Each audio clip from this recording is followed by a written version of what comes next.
best of. Right. I'm not gonna. I'm gonna talk, but I'm gonna be slightly away from the mic. Right. I need to tweet. This Oh, said okay. nobody. It said nobody ever. Uh-huh. Well, I need to send out this notification. Yes. I was gonna say something and that like left my brain. Why do you sound? I'm not. Why is it that you just sounded like those internet commentators who take the mick out of people who do that thing? So Oh, like, like yeah. I don't like this wine. It's too sweet. It is called What wine is it? Moscato. Moscato? I don't know how to pronounce that word. Oh, great. And you can't see it anyway, so it doesn't I matter. can, yeah. Don't worry, I can. It's literally. Moscato. Oh, great! I just poured it on my leg. It literally tastes like grape juice. No, oh, yeah, pretty high quality then. Yeah. What Grape was it? juice, I know. $2.99 little bottle? No, it's barefoot, so it was like 8 pounds. Oh right. I mean that's even more disappointing then, because if it was a $2.99 bottle of wine, you could go, at least it was only $2.99. I have drunk a 2.99. I think it was 2.99. It might have been cheaper, but it was Sainsbury's, and it was in a milk carton, and it was Nice. white with black writing that just said red wine. That just sounds like a White Russian. No, right, Russian has vodka, I think, but it was the cheapest wine I've probably ever drank, and it was fine. Look, anything that gets you juiced, yeah, no. I don't know. I'm just saying things. Pete's working. And no one. Oh, wait, there's Nana. Hello, Nana. I will Howdy. be bringing up chat in a minute, so bear with. You No continue worries. though. I've been watching Doom Patrol like a lot. Doom Patrol is a weird one because there are some really amazing moments, and I really like the series. Then there's some really crass moments where I'm like, that's a little too far for me. Fast forward, fast forward. And then there's some like just really rushed moments, and I'm like, oh, this could have been so much better than it was. So it's a really mixed bag, but I am enjoying it. I'm on the second season. I don't know how many seasons there are, I can't remember. But it has evoked some momentarily, not tears, but the stage before tears, whatever that is. Apathy. I don't know. Frog in the throat? I don't know. Oh yeah. You know. But What is it called? I know the term. I can't remember it now. yeah, whatever. Choked up. Yeah, all choked up but not crying, that kind of thing. My favorite character is Danny the Street. And they are That is a just. terrible name. No, they are a street, Pete. They are a Oh, living street. And I love it. really? This is like Deadpool times 5,000, so I think you might hate it. Not only do they break the fourth wall, the supervillain, who is also the narrator, breaks the fourth wall the whole time. Wonderful. Uh-huh. I hate it. Uh-huh. I think you would hate it. But I think you should give it a try, but I do think you would hate it. What service is it on? I believe it's on Amazon. Oh, okay. One that I do actually have then, so that's Yeah. fine. You should try it just to see. See What's it how called? Pop it it's in chat and then I can remind Doom myself. Patrol. Doom Patrol. Doom. It's a Doom, like Doom. like Like Doom. yes, like the Do do coolest do do game. do do do do. Yes. That Doom. Like the game that we reviewed. Um it's a DC product, so I didn't think that I would like it. But it turns Ooh. out I did. I know. That's what I thought, but it turns Ew. out I did. So Ew. I mean DC. I know, but only Suicide Squad usually. But this is DC, it. don't you mean Dead Company? Ah. Boop, boop, boop, boop. Hang on. I might have something for that. Oh no.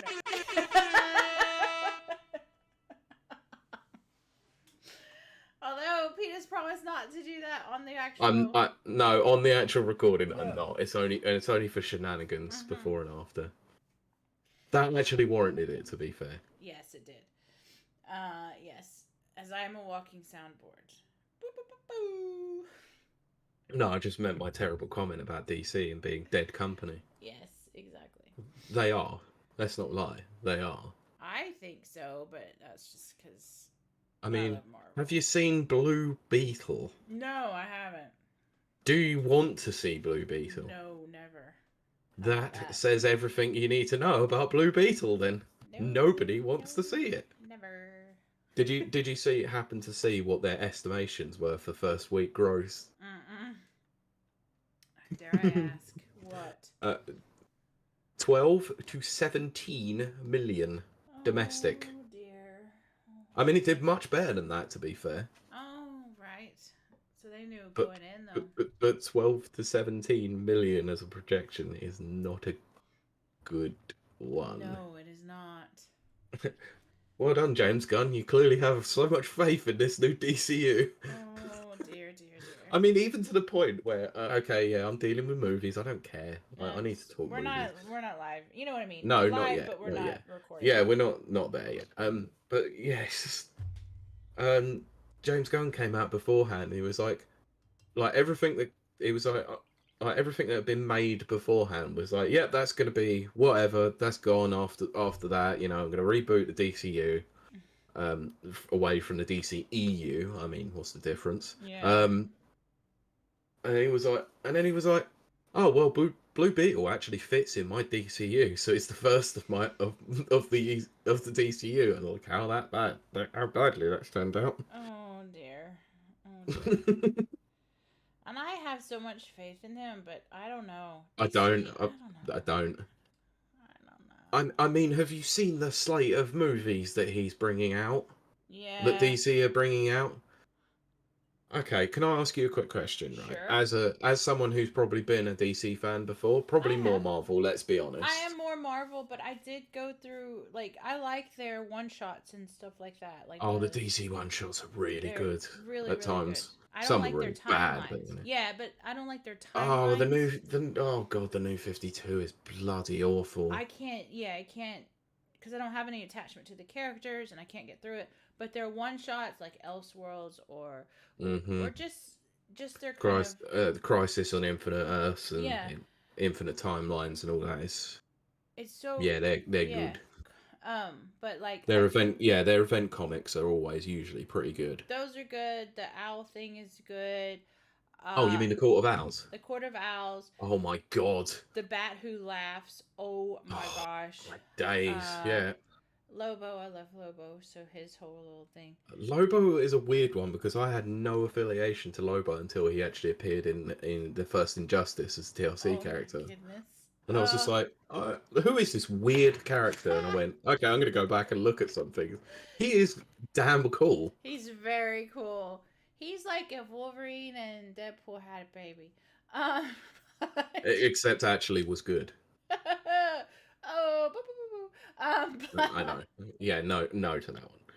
But yeah. So I like that. I forgot what the original thought process. What did you say? No, it was just asking. It was generally getting your thoughts across generally about DC. Oh, Because I yeah. want to ask your opinion as a let's say a casual DC Yes, fan. I would say I'm a casual DC fan. So yes. okay, so as a casual DC fan, not a diehard. No. I'm not even a diehard DC fan. Because, Die Hard Marvel for sure, but yeah, definitely a diehard Batman fan, not anything else.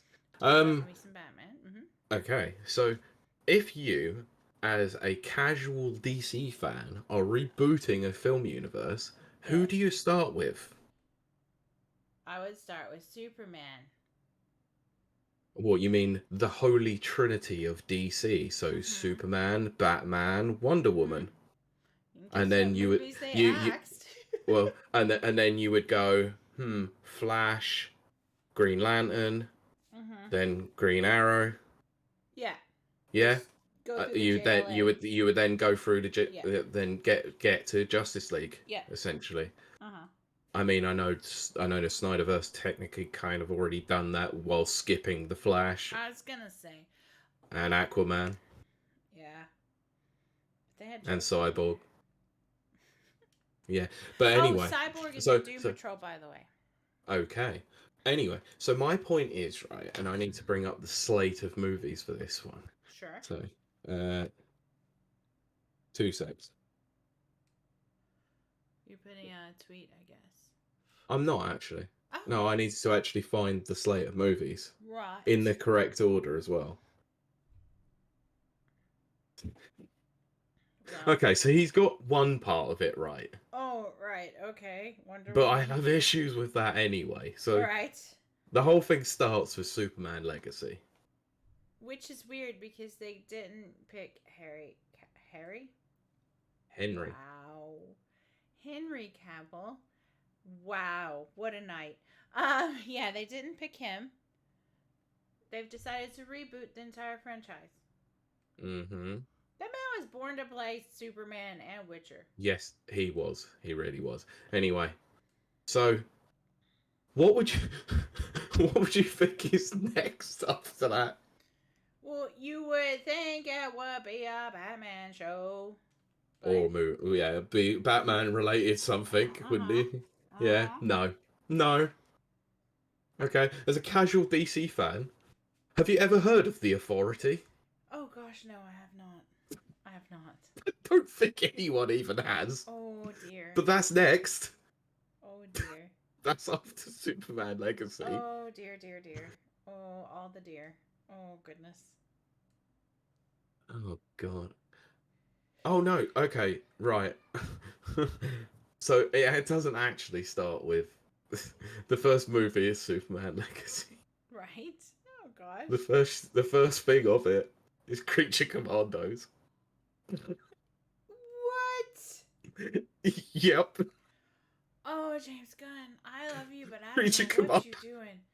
I don't know what you doing. I don't know, Okay. man. And after that, what do you reckon after that? Wonder Woman is what I would reckon. No. No. It's another TV show. Oh dear. And it's not even a recasting either. Oh, So they've dear. had this character available in the previous DCEU. So played by the same actress, which I'm glad about because the actress who plays him is great. Right, okay. An Amanda Waller TV series. Oh goodness. What? Oh.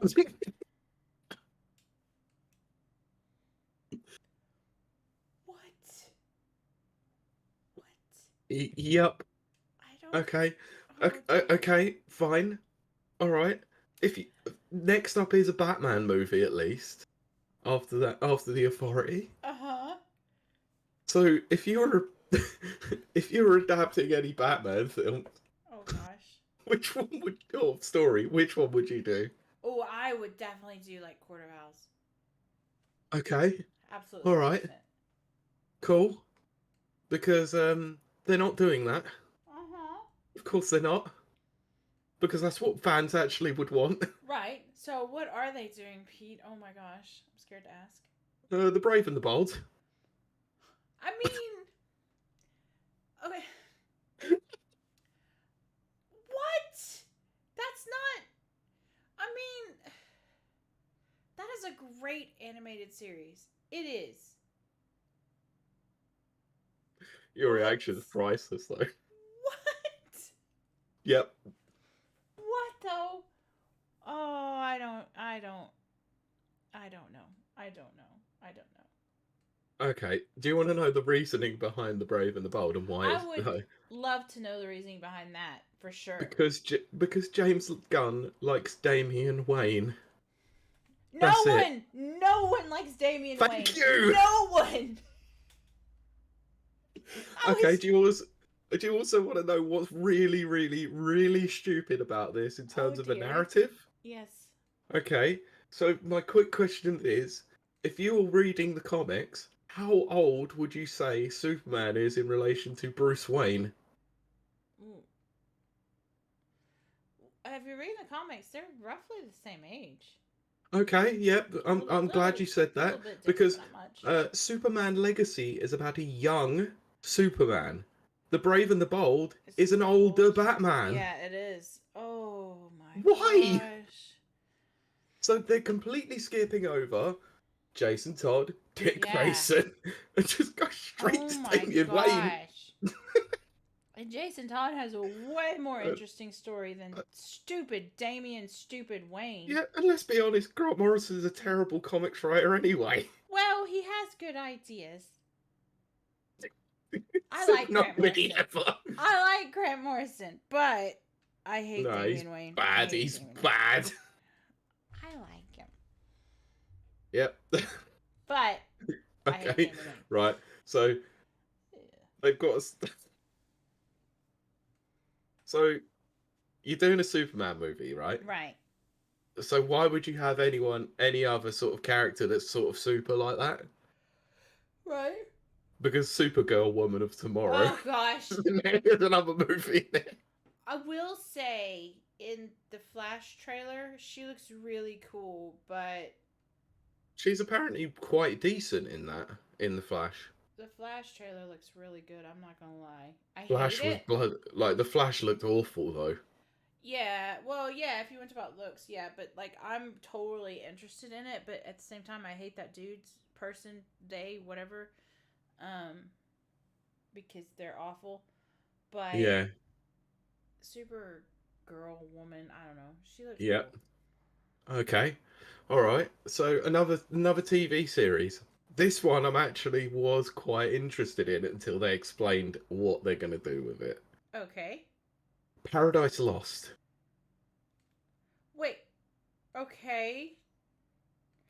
What are they gonna do with that one, Pete? Because that's So Paradise Lost, if you don't know, will be set on Themyscira. right, exactly. So it's in the Wonder Woman Yep. society, you know. That's her home. Okay, so yeah, it was described by James Gunn when announcing this that it will be Game of Thrones inspired fantasy series set on Themyscira, long before the birth of Wonder Woman. I guess he just wants to do like a mythology epic, which is kind of cool, but Well, the whole thing is called Gods and Monsters. well, there you go. That's what that is. That's his excuse to do some mythology stuff. Yes. Okay. Do you ever read chat? I'm just going to read the last comment out of this. I'll get to. Says, enough with the Game of Thrones in blood capitals. It sucked in FF16 and it's going to suck in. Yeah. Thanks, Nana. True. I'll get to a few of the other chats in a minute because I want to go through the last couple of properties on this because it's really, really bad. Really bad. Oh, gosh. So if I was to say to you there is a classic Alan Moore character that might be coming along to the cinema, okay, who would you think it is in terms of DC? Did he do? That's so hard because I know all of his Marvel stuff. Well, I guess Watchmen's DC, right? No, it's not Watchmen. I'll give you a hint. It's a character that they've actually tried to do something with twice already. V for Vendetta? No. Oh. I'd like that, actually. I would like an updated version of that. I honestly, like, all I can think of is his Marvel characters. Oh, gosh. Okay. Yes, tell me who and let me be shocked because... Swamp Thing. Right! Okay, so let's talk about Swamp Thing. Good. Weirdly, there was an 80s movie of Swamp Thing.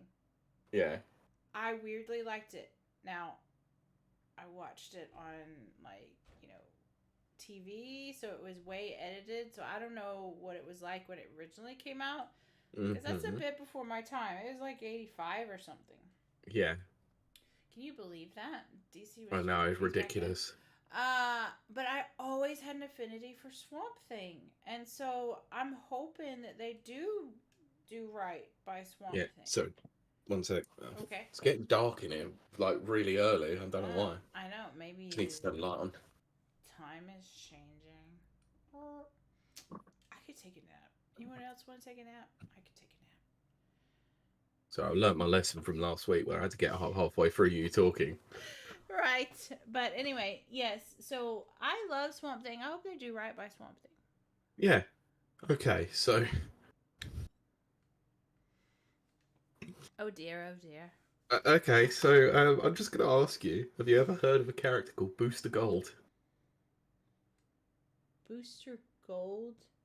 Yep. Is this a leprechaun? No, it's an actual DC character called Booster Gold. I have not heard of Booster Gold. Well, Is this Booster the Gold is getting a TV series. what? I hate this. I hate it. I hate it. I hate it. I hate it. Nope. Okay, fine. Your last project. All right. I think you might actually like this one, to be fair, because it might be the only thing worthwhile. Clayface? I would totally dig No, that. no, no, no, no, no, no, no, no, no. I could get into Clayface, but Let me just read the general synopsis of oh it. dear. I'm gonna leave certain things out to see if you can work it out. So, a detective-like mystery series featuring two characters. Two titular heroes will investigate a mystery that will tie into the larger DCU story seen in the films. The main inspiration for this is said to be True Detective, and is aiming to be a huge HBO quality event. If I was to say the characters were Hal Jordan and John Stewart. The Green Lantern? Lanterns. What? A detective As a style detective? Green Lantern show. That actually sounds What? freaking cool, to be honest. I mean, I don't. I mean, it has potential, I suppose. But oh my gosh, they're scared of the color yellow. Make sure they don't see the color yellow. It's not that they're scared; it's just their weakness. Better make sure the Oh booster gold don't go anywhere near that. Then. oh my gosh, that No, is I crazy. think that's the only thing on that list that actually is pretty decent. Uh, I cannot believe I'm saying this because I waited my like whole teenager early life for superhero movies. I'm and TV shows. I'm just done. You gotta do Uh, something cool. yeah, I agree. I think superhero fatigue has not just Yeah, set in; it is truly in. I think so. Like I said, I'm watching Doom Patrol, which is an anti superhero show. Of course, I'm gonna watch Deadpool, but like, I am not looking for like. Look, There's even nothing. I'm gonna watch Deadpool 3. It's gonna be awesome. It's Wolverine. Look, I'm just gonna tell you now. Unfortunately, though, goodbye 2024. It ain't coming. Oh, I know. With the whole, yeah, I know. Well, I haven't officially confirmed it, but we Wow. know it ain't coming out in 2024 at this rate because they've had to stop filming. Which I do support. I want to say that I do support the strikes. I always support strikes. But the writer's strike of 2006 Eight, or something, it's eight. 2000. Okay, maybe that was it. No, It it was wasn't eight. two. It wasn't 2008. Sorry, it was just before Six. 2008. I think it was around that time. Yeah, it ruined Battlestar Galactica, and so like I support them, but the products that were out at that time for the next 2 years, They were crap. they were crap. And Yeah. I'm afraid that's going to happen now. Well, Hollywood No, needs to. Well, they need to pay their writers. You know.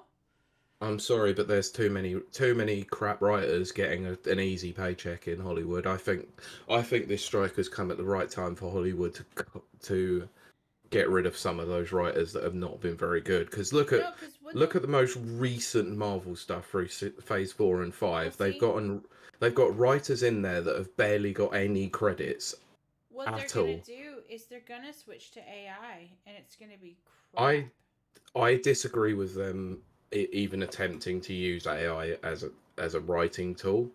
I know that they probably are going to, but Yes. the fact of the matter is that I think you just need to remember what actually made half these projects decent, and that was good writing, which is something that's not been there for the last It few hasn't. years.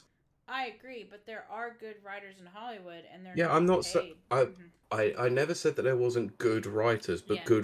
good writers will get paid regardless because they're good writers. They'll gain more notoriety and more work as a result of it. I mean, for Christ's sakes, you look at something like what was it, Ant-Man and the Wasp: Quantumania. Jeff Lovelace, the person who made that, had only ever done one thing before that, Yeah, but that's because they're and trying to get cheap writers. yeah, but that's the problem: is they're getting cheap writers for no money, but yet these writers are now striking. saying that they're important. I'm sorry, but if you've got no credits, you have to start somewhere. Start small. Don't go straight into $200 million bloody productions. Ugh, so badly done. I mean, for Christ's sakes, like the Michael Waldron who did Doctor Strange Mom, or Multiverse of Madness to most, had done Loki before that, and Loki was crap. I like Loki. Loki was crap. I like Loki. There was so. I'm sorry, but if I could go into a rant about this. But that's If you for take your other podcast, Pete. No, I'm gonna do. I don't care. I'm doing it now. If you take your character directly from 2012, that character will not just change in 2 seconds after watching a video of what could have happened in another lifetime. But what a load of crap! But he cried. Oh, he cried so. I'm sorry, but this is also the same writer that thought that for exposition reasons, a memory store in Multiverse of Madness was a good narrative choice. Yeah, well. Memory store. A memory store. Yeah, well. God. But I should stop recording now. No, I was going to say we should Oh, it's test recording. Oh, gosh, you still haven't test recorded. No, I was doing the test record and forgot I was still doing that whilst I would have a run. Oh, dear, 2 oh, secs. dear. Well, Pete will return soon on this very chill, low-key Sunday. I'm the best. Yeah. So how's it going, chat? What have you been up to? Hi, chat. Hello, how's chat. it going? I'll read through this chat because we had a few comments from Nana before we record. So he said, to be fair, I keep hearing no one will... to be fair, I keep hearing no one knew who Iron Man is. And it's the same with the boys, and Peacemaker seem to make those characters more known. Yeah, I get that. I mean, let's be honest. Iron Man was a B-tiered character before the movies came out. If B-tier is even a thing. Say not in the comics, but maybe in the world at large, yeah. That's what I meant by that. World at large, hardly anyone knew who Iron Man was. Yeah, in terms of Iron Man, he had a lot of very important stories. Right. But the outside general populace did not know who he was. Like, Downey Jr. made him a household name. Yes, anyway. Among the normies. Yes. So he said, okay, that one I knew because of the cartoon, so I get their idea there. He said that he looked up whilst we were reading. I think it could work. And he says, when you Paradise Lost, I think of Mega Man X8. Excellent. And yeah, we've read that one already. And he's just put, why? I thought it was just a meme, and I guess that's to do with Booster Gold. Yeah. Oh, howdy, Mike. It said maybe that could work. And then said, well, June got the June or whatever, got delayed, so everything is getting delayed. Well, that's also because Marvel can coast. DC is falling so hard outside of TV, so they can do that. But the problem is like they're at the point of apathy when no one even cares before it's even happened. That's the problem. If no one even like. The fact of the matter is that most comics fans and people who like superhero movies have all turned around and gone, I don't really care about them rebooting the DCU again. Right. Again. For the 3rd time. That's true. The 3rd time. Anyway, let's move on. We should probably start a show. Oh, yes, we shall. Nana put, well, it was my birthday, so I got Nando's with family. Oh, excellent. Nice. Very good. And happy birthday for whenever it was. Sorry if we missed it on Twitter. Not on Twitter. I'm not on Twitter anymore. Yes. I'm on Blue good Sky. evening. Oh, yes, I forgot about that. Do you by any chance have an account? I have an account, yeah, but all I've tweeted out so far was, I love Doom Patrol. Have you by any chance leaked the podcast? No, because that's what I should do, Pete. Holy crap. Yes, I should do that. Clearly our brand manager doesn't understand about brand managing. It's true. And Mike Tendo should Oh, put Nana at Nando's. that's very good. That's Good very stuff. good. Right, shall we get a show on the road? Let's get it started in here. I am not going to do the uncensored version because that might Yes. get me cancelled. Yep. Right, I'll count you in. So, 3. Wait. 174? Yes. Okay. 3, 2, 1. Booster gold. Welcome to Rapid Reviews Radio. Episode 174. I remembered that it's Rapid Reviews Radio. Yay. Which is why you did the... Yes, but our lovely listeners can't see that. You should come see us at twitch.tv/Rapid Reviews. It's cool. It's a party. Come join our party.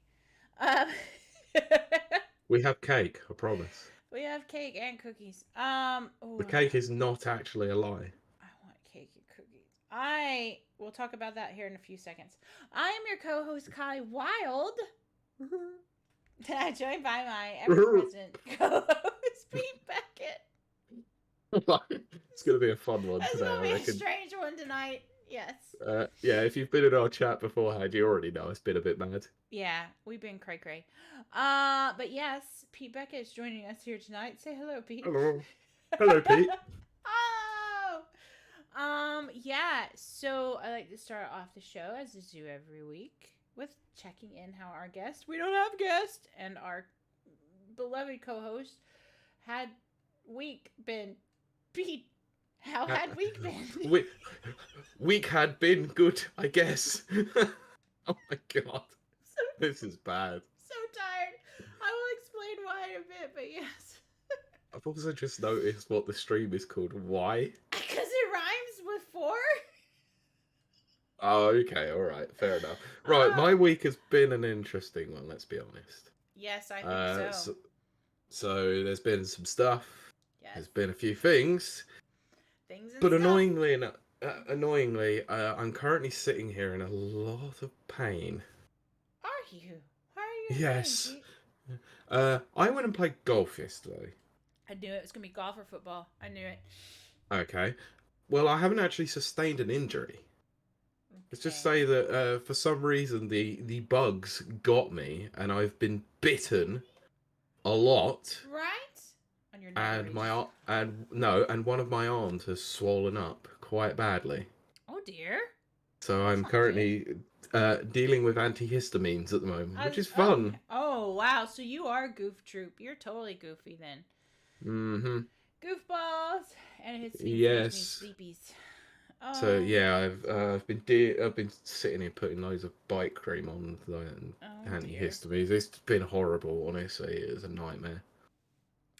Well, now that I live in Northern Ireland, nothing bites me here because nothing is scary here and nothing bites. So there's no, I didn't think that was the case over in my way, but apparently they don't seem to like me down where I was playing golf yesterday. Yep. Never again. Yeah, they flew all the way from France. Well, is that everything you want to share with the class, Pete? Pretty much, yeah. Okay. How's your week been? My week has been, it's been okay. Shall I strap in for this one? Yeah, strap in, strap on, as we say around these here parts. No. I did my first week of nutrition/fitness. I am very tired, but holy crap, I kid you not, I lost 5 pounds in 1 week. 5 pounds, so that's 2.5 kilograms, I think. That is insane. Nice. And I've been working out every single day, and I will continue to do that because I want to wear pretty dresses. Good. People don't realize that about me because I'm like all strong and like an Amazon princess or whatever the F. But I also like pretty dresses too. So there is nothing wrong with that at all. Yeah. So I felt like I was gonna say something. Oh, I'm watching Doom Patrol. That's what I was gonna mention. Yes, yes, you were. I had mentioned that at the top of the show, like before we started recording. Mm-hmm. And I want to say this: it is a good series so far. I'm only on season 2. there's some moments that are really crass that I do fast forward through because I am a child inside, apparently. Like, They're a little sorry, too how grown up. crass are we talking here? They have, okay, their parody of the X-Men is called the Sex-Men. And it is, Okay, yeah, yeah. so quite. Let's just say the boys' level humor. Yes, it is. It is. And yeah, because Well, I'm gonna sometimes, hate this show then. no, sometimes I fast forward through the boys too. See, I am a little, like, I act like I'm all worldly and stuff, but just a little bit of, like, I'm a little bit of a child. And I get a lot. It's too grown up for me.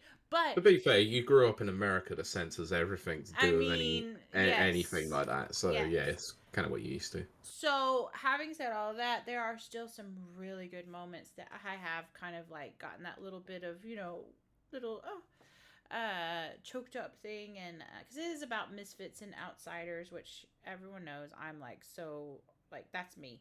I mean, that resonates with you in a massive Yeah, way. I can see why you're watching it. exactly, such a deep level. But outside of that, I'm not really watching anything else because I don't really have time to watch anything else. I just work out all the time. Uh, This is and why you need to watch stuff on the treadmill. I've thought about that. I mean, obviously, I can't do it at the gym, but I have to walk outside of the Yeah, gym.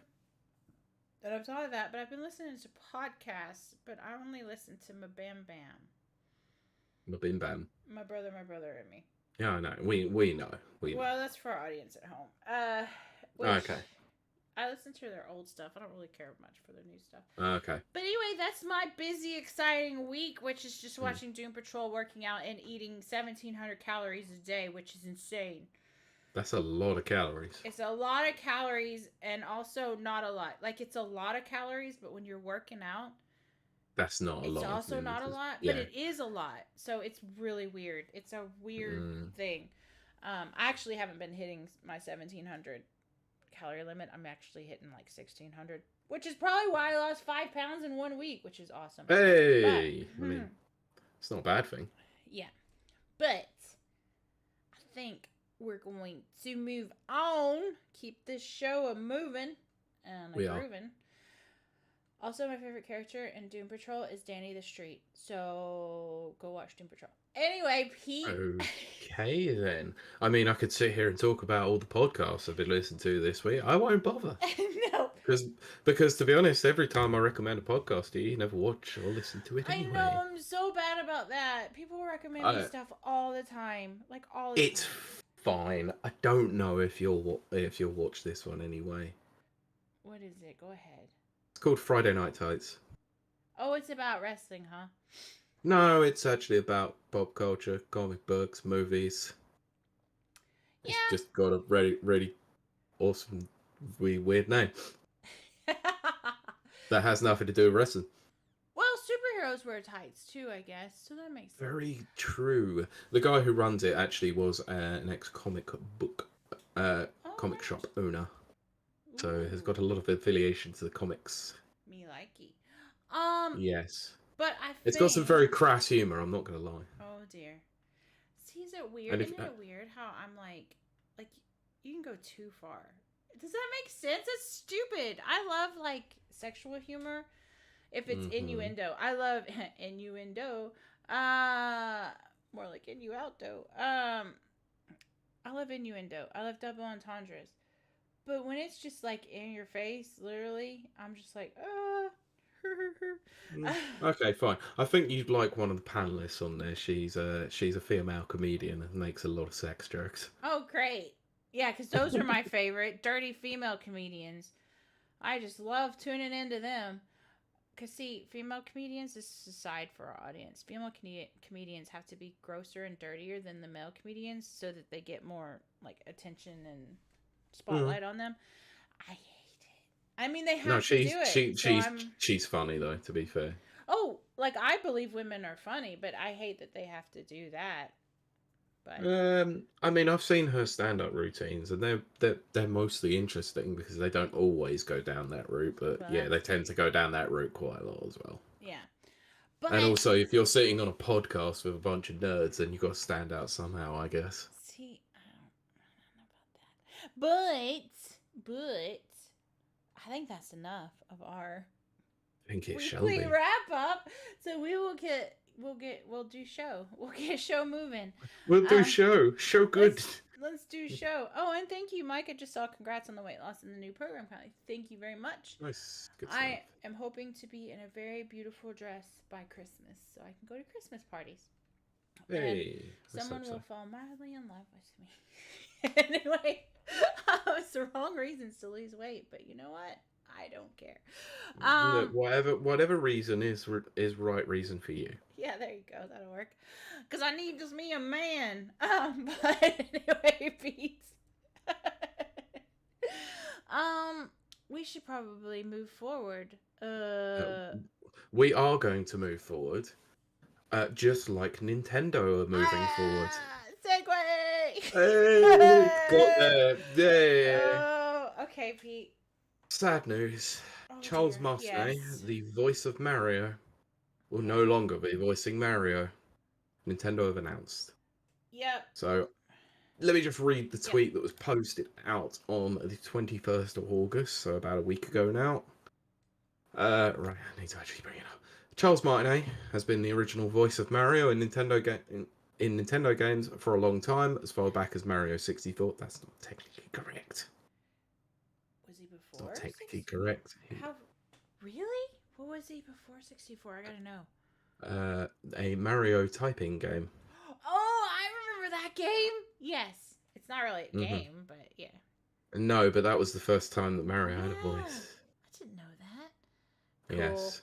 So Charles is now moving into the brand new role of Mario Ambassador. Oh. So with this transition, he will be stepping back from recording character voices for our games, but he'll continue to travel the world sharing the joy of Mario and interacting with you all. It has been an honor working with Charles to help bring Mario to life for so many years, and we want to thank and celebrate him. Please keep an eye out for a special video message from Shigeru Miyamoto and Charles himself, which we'll post at a future date. Pete? So I'll continue reading the story from VGC. Because I have a question for you. Continue. Does Charles Martinet do the voice of Mario globally, or is he just the American voice? Globally, I believe. Okay. But he also does the voice of Luigi and Wario and Waluigi. Right. Okay, continue on, Pete. Okay, so speculation about Martinet's role as Mario grew in June, following the announcement of several new Mario-themed games, including Mario Bros. Wonder and WarioWare Move It. Yes. Both his trailers featured sound bites from characters traditionally voiced by Martinet, but some believe they didn't sound quite like him, to the point where Charles Martinet was one of the trending topics on Twitter following the announcement. Yes, I'm still going to call it Twitter. Who cares about X? So, the debate around Mario's voice in the games was exacerbated by the fact that Martinet, who used to post fairly regularly to Twitter, didn't post anything between March and July. Ooh. Martinet broke his silence by tweeting Nintendo's announcement, saying, "My new adventure begins. You are all number one in my heart." The decision may have been accelerated by the release of the Super Mario Bros. Movie and the controversy around the decision to cast Chris Pratt as Mario and reduce Martinet to cameo roles. I believe that could be some speculation on VGC's part more than anything. It's definitely speculation, but it is a thought that I had. Like, they wanted to see how well this new, voiced Mario would do. It did quite well, so then they're like, eh. But I want to know your thoughts, Pete. I don't really have many thoughts about it other than the fact I want to thank Charles for everything he did to obviously, voice Mario in every role that he did. 25 years is a long time, and there was a lot of games in that time that he was featured in. He's done one hell of a job, despite the fact that the range is not exactly massive in terms of vocabulary. I mean, that's something that I do think maybe it's forgotten. Correct me if I'm wrong, but he's done so many other iconic characters. Obviously, Skyrim being the biggest one for me. For me personally, where he's done actual monologues and soliloquies and stuff. And whereas with Mario, he just woohoo, mamma mia, it's a me, Mario. You know what I mean? Yeah, But it is. but they're iconic. I was You know, gonna that's say the it is thing his is that, most well known. Mm-hmm.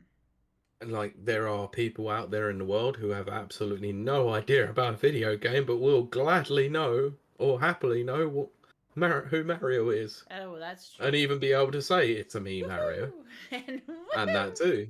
Yeah. But there's so much expression just in those voices alone, like the Yeah. small snippets he has. I mean, he gets a lot more to do with obviously Wario, but Yes. not that much more. Let's be honest. Yeah. Um. So yeah, just wanted to put thanks on record to Charles Yes. for the job that he did in forming my childhood to some degree Oh, I would say yes. Definitely in my agree with you there. formative gamer years. Mm-hmm. However, I'm concerned about who's going to be stepping into the role next. Concerned for what? As in who it's going to be or Uh, who they may get?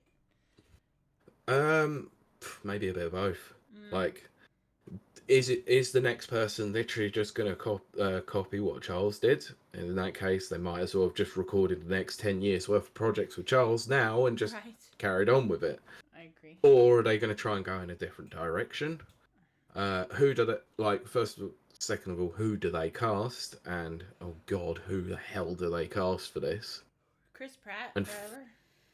and third, why is it going to be Chris?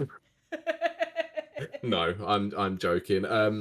No, my big concern, and I put this out on the Discord when obviously I posted the story up because it was quite shocking, Yeah. to say the least. Um, do they go in a completely new direction with the games, and that Mario Wonder will be the last time that we have a Mario game with the traditional voice, and we have a Mario game with actual voice dialogue? I mean, that is a thought. They did it Because, in the movie. yeah. So, whew, that's a biggie. That's definitely a biggie.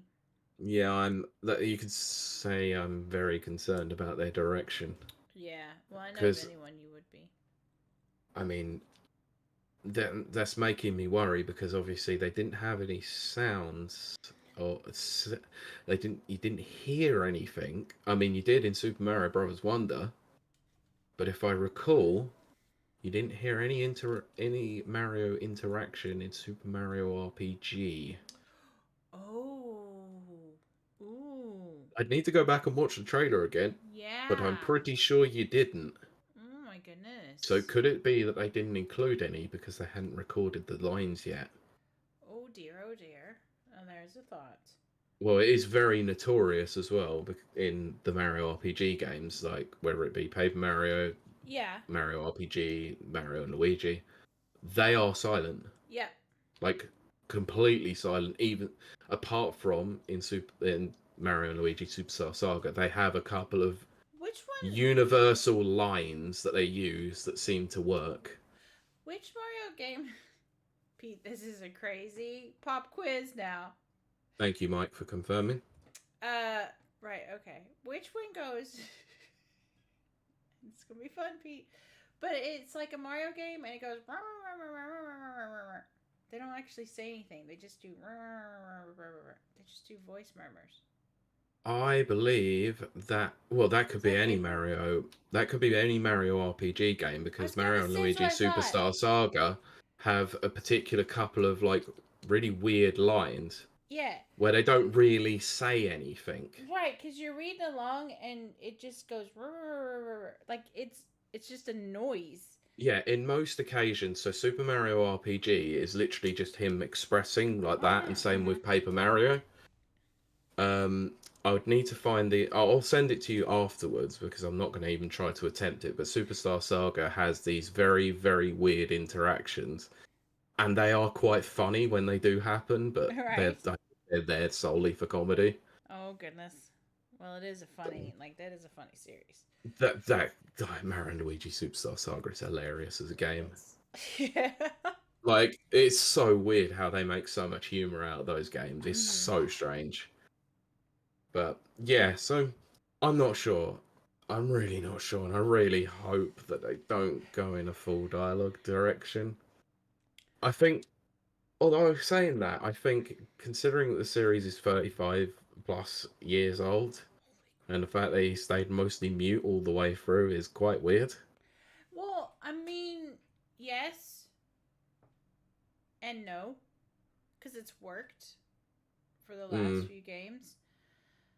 Um, I mean, because you think about like just platforming, you don't have a lot of dialogue. You know, I mean, the You best. don't, but then you look at Rayman.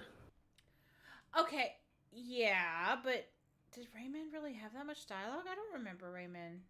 I Just had a bit here oh, and there, not the catchphrases. most amount. Yeah, or Abe's Odyssey. He's just farts the whole time. I love Abe's Uh, well, Odyssey. uh, well, to be fair, if you forgot in the cutscenes, Abe actually had Oh, full he is dialogue. full. Yes, Pete, you're correct. You are correct. My name is Abe. I love Abe's Odyssey. Oh my Abe's Odyssey is gosh. great. It's just a shame that New and Tasty kind of pooped the Yeah, bed. it wasn't that great. Wasn't that great? I never got round to playing Soulstorm in the end, although I have got it on PS5 and should play it at some point. I was quite excited when that came out, and then the reviews were quite bad, But I don't which was always buy unfortunate. into reviews, to be fair. No, I can't say I do all the time, but it's Which is just one of so those things bad that because we're reviewers, but. I know, but that's where the problem lies, I think. Uh-huh. All right. Anyway, Yes. disappointing news. It is. Even more disappointing.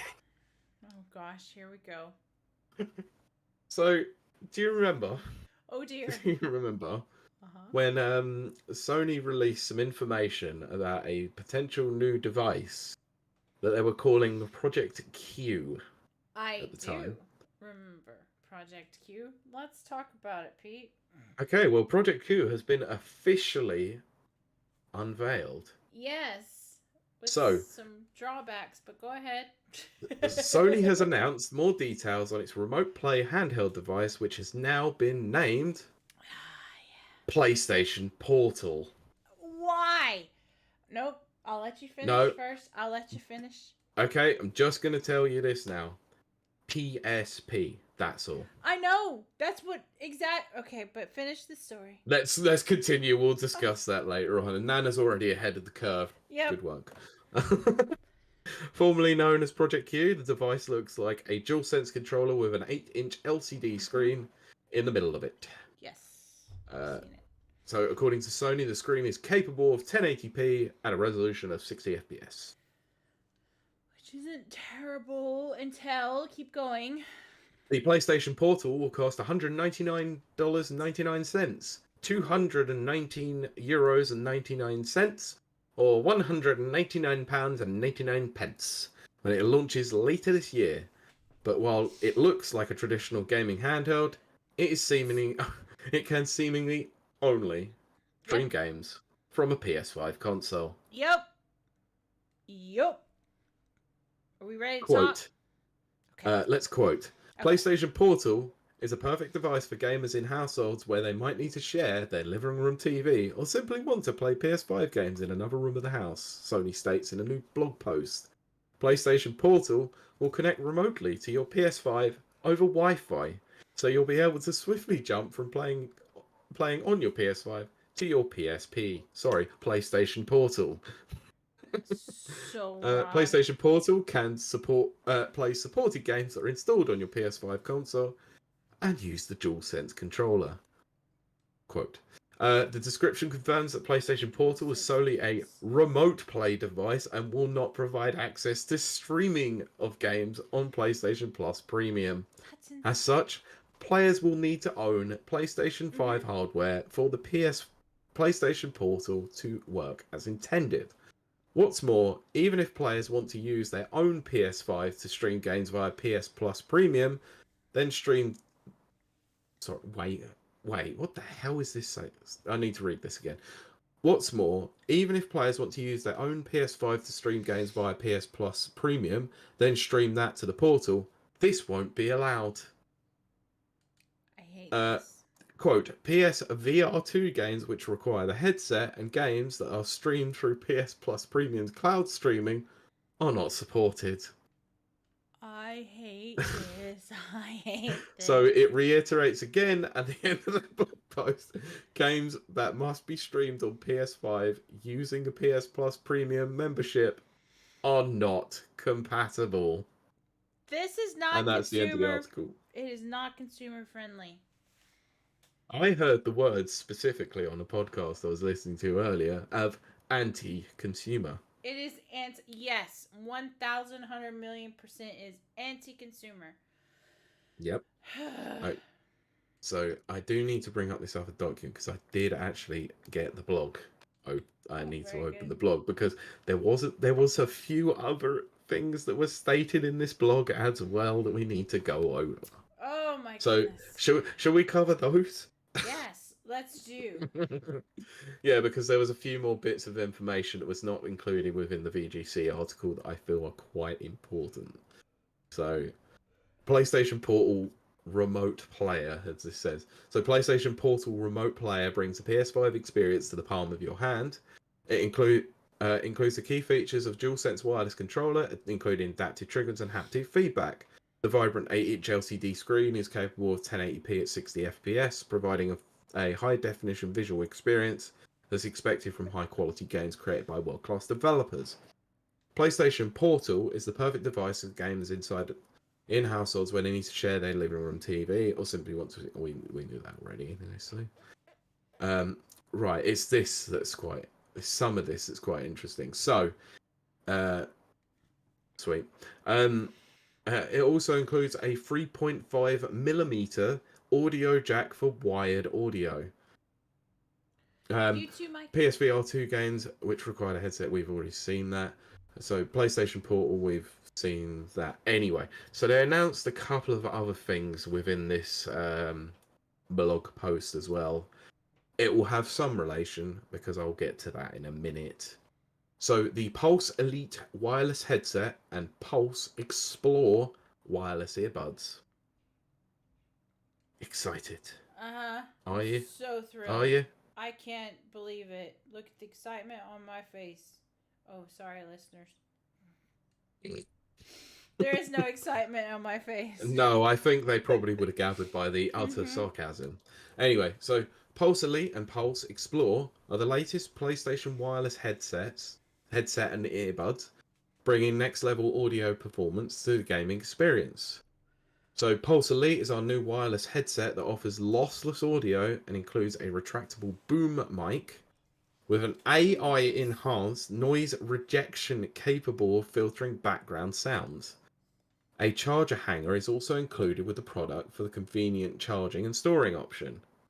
That's not a bad idea, at least. Whatever, I don't care. Wow, I can tell you're so excited by this because you're reading the wine bottle. So stupid, I hate PlayStation. Okay, Xbot. Anyway, I'm not gonna lie, I am. I know. Pulse Explorer is the first set of wireless earbuds, providing a premium portable audio experience that includes dual microphones. With an AI-enhanced noise rejection capable of filtering background sounds, it also offers lossless audio and comes with a charging case. Ooh! So, right. Okay, do you want to know the price of these things? Altogether, yes. Pulse Elite, so this is the headset. This is going to be $149.99 US dollars, $149.99 euros, or $129.99 Great British pounds. They can suck it. And that's in addition to the 199 pounds for the actual 99 pence. 99 Don't forget that pence. 99p. Oh, I can't forget that. It all adds up. It does. Oh my gosh. Okay, the Pulse Explore will be available for $199.99 US dollars, $219.99 euros, and $199.99 Great British pounds. Or, if you happen to be in Japan, 29,980 yen. There you go. How can Sony continue to exist as an anti-consumer company and still come in top of the charts on sales? Idiots. That's how. Sony ponies. This just is a That's why I just cash. said idiots. Yeah. This is a cash grab. This is 100% a cash grab. Oh, 100%, yeah. And I hate it because I mentioned before how much if they did re-release an actual PSP, an actual, PlayStation Portable, so Portal, which is so stupid. It would sell like what, hotcakes? I think that's the saying. I don't know what the saying is. But it would sell a lot.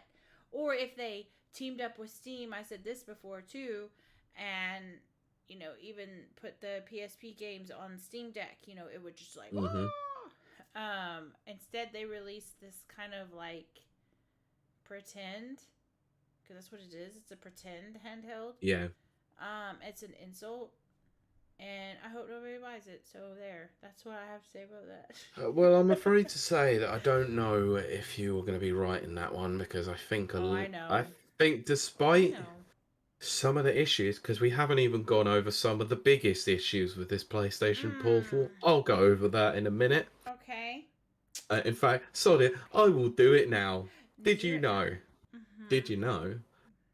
Doesn't even include the option to use Bluetooth earphones or headphones on the PlayStation Portal. Okay, that's stupid because that's a very simple installation and not expensive on Sony's part. Okay. But yet the PlayStation earbuds that they've just spoken about, so whatever bloody hell they were, because they've got a terrible, terrible, terrible name. Oh gosh. Oh god. Pulse Explore. Oh my god, what an awful, awful name. So the Pulse Explore. I'm not even going to get used to that. I've just almost forgotten it, just right there and then. Pulse isn't so bad. Pulse itself isn't so bad, but Pulse Explore, that doesn't jive together. No, Pulse Explorer is a terrible name, but the fact is that the Pulse Explorer earphones appear to work with the PlayStation. But I guess it's by the PlayStation Portal, but it is by their PlayStation Link, which is the other device that was in there, which is supposedly how you're going to connect to your PS5. I hate everything about this, Pete. I just do. Okay, It's so anti-consumer. It's just 100% anti-consumer. But yeah, yes. okay, right, 2 seconds, because I want to try it. I want to do something here just for fun. Okay, you do that, Pete. I want to do something here just for fun. Okay. Because this is going to be really fun. Carry on. Tell me more of your thoughts. I was gonna say, as we fill dead air, as Pete goes and discovers his fun, happy trail. No, I hate everything about this, because we are in a time where we're always in a time where people are working very, very hard for their money, and they should get value for money. And this is not value for money. This is meanness and not nicety. And they should be nice and not jerkwads. I had to self-censor myself. Yes, they should not be jerkwads. Yes. I was going to say another word, Pete. But I didn't, because I'm a good girl. But yes, I'm still watching Pete as he explores his ideas that he wants to present to the show. Okay, I'm there. Right. Okay. It took a few minutes just to explore this. That's what she said. But yes. But this is going to be fun. Okay? So, if you were to buy, and this is not including some of the launch day accessories that you got with the PS5. Sure. This is solely only getting the PS5, the PlayStation Portal, the Pulse headset, the Pulse Explore, and PSVR 2. £1,579.95. You can't do that to people. They work hard for Not that. during a cost of living crisis. Right. Which is whilst. So look at all the stuff that they're going to be releasing this year. PSVR 2 already.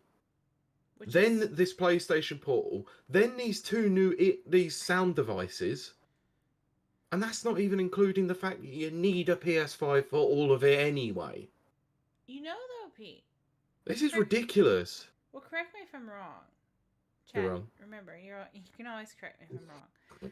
But all of those peripherals, including PSVR 2, they don't need the magical, wonderful chips that are in the chip shortage.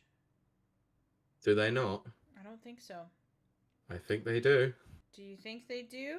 Because I could What be PS wrong. what PSVR 2 that has its own screens in it that are all Well, LCD that are OLED screens. And we'll okay. have a chipset to it to enable the VR compatibility.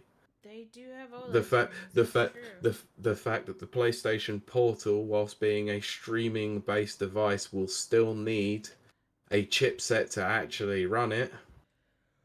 I don't know what they're thinking. I'm gonna be honest. I don't know, but I've never been able to glom on to what Sony's thinking ever. I've I can still tell you what Sony are doing. making They are money. being they're not winning because I've seen this before because I'm old. Uh huh. Maybe not quite to this degree of trying to force people to buy so many things. But do you happen to remember a time back when Sony were the market leader Yeah. during the PlayStation 2 generation Yes, I have and then PlayStation. and then came out and said that the PlayStation 3 would be nearly $600 at launch. Yes, and that's when I became an Xbox girl. And Xbox what? 360. And okay, so you will remember then that everyone lost their minds Yes. about Don Matrick talking about the Xbox One Yep. and how if you didn't like the always online Yep. DRM, I go remember and buy a that. 360. Do you happen to remember what it was that Sony said at the time if you couldn't afford a PS3 at launch? Oh, I don't remember what they Because said. everybody forgets this. What I did they? don't. Go and get a second job. Oh, that's right. Oh, I hate people. Sony told people to go and get a second job to afford a PS3. That's so messed up. That's so A company messed up. told you to get a Look, second friggin' job. let me just say this. I'm going to go on the record. Everyone knows I'm a socialist. I'm sorry. I am. I'm a Trotskyist. But our goal in life is not to work and die. There's Well, a apparently, long according to Sony, it is. exactly. So there's a lot of stuff that happens in between working and dying. So you should not have to work for just 40 plus hours a week to just afford fun things, because that's not what life's about. Life is about experiences and connections and enjoying people and enjoying connections and experiences with people. So that right there makes me just so She-Hulk rage, because that is not our goal in life. And yes, apparently Sony thinks that it is. And I can't support that. I'm sorry. I can't get behind that. I'm an Xbot forever. Yeah. So my point was, and Mm-hmm. I was getting to this by the way, but Mm-hmm. I let you have your side. I That's had to fine. rant. I had to do my No, I know, anti-consumerism rant. I know. Um, can you sort of see why I am not a particular fan of this? I Can you mean, see why? in Because general, say yeah. because Sony have gone back to being arrogant Sony from Yeah, back when they were market leaders. which we have talked about that on this Oh, big show. shock! Big shock! I was right about that before the Mm-hmm. PS5 came out. Oh no! Yep, we talked about that. The arrogance of Sony. Of Shoney.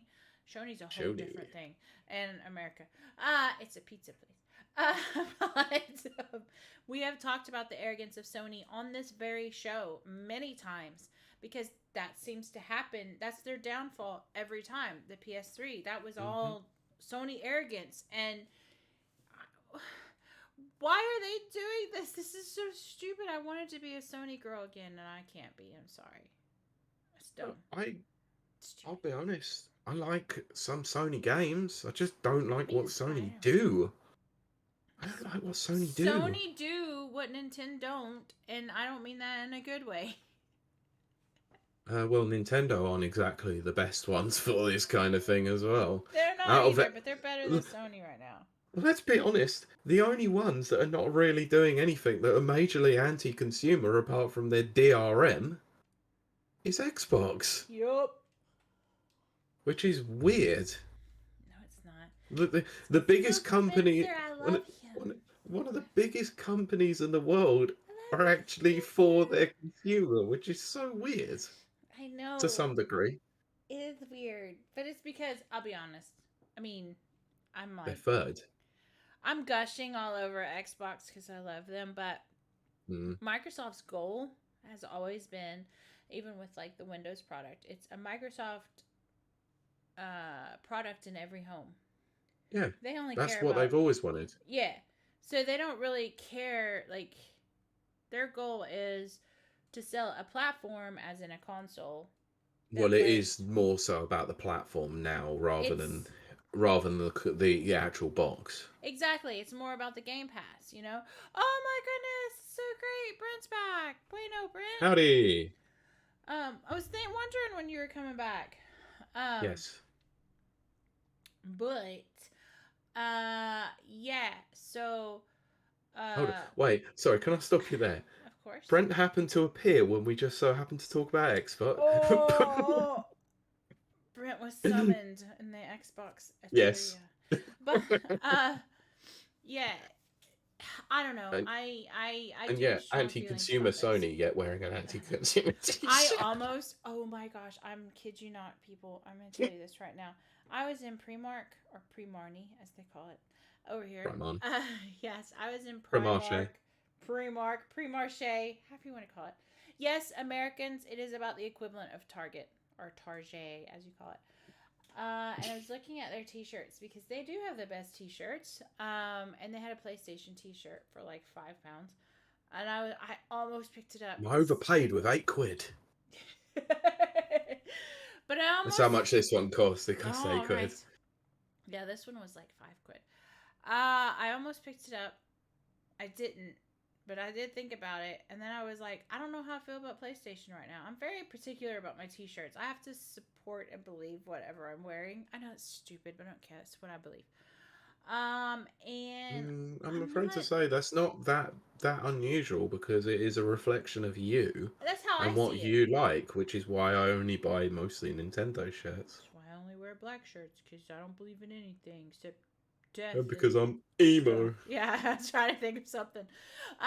But no, I opted not to buy it because I don't know where I stand with PlayStation. It's so weird because they were such a formative part of my like tween years and teen Hmm. years, and here we are, and I'm just an Xbot all the way, you know. Look, you gotta know you know what you like, and that's it. You know, we are at an age now where we're just like we are stuck in our ways. We're getting older. We're not getting any younger.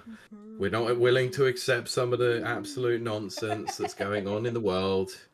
You That's know, true. so we sit here and we look at Sony and we go, "What the hell are they doing?" And you wonder what goes through their heads when they're thinking of That's the things like thing. Like, this. what are like? I'm confused by the marketing strategy, but apparently it works because they're what, number one in Yeah, the console leader. sales are like through the roof again. You know, Um, PlayStation 5s are now in shops, so you can actually buy them. You know. well, I've only ever seen them in like cash converters and CEX around here, Yeah, mostly, yeah, but I'm but you still can't not ready like to they're buy not. one.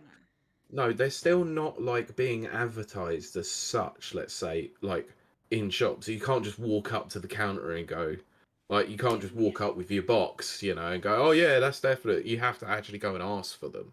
Yeah. Still, not like it was back in like the 360 and the PS3 where Oh they my would just be goodness. there. You know. I So just can't buy them yet. I no, just. it's just strange, is it? But it's like, look. So I'm pointing at my PS5 right now. You. So those obviously listening. And I've made it aware over the last few weeks, and this hasn't changed at all. It might have even been the last month.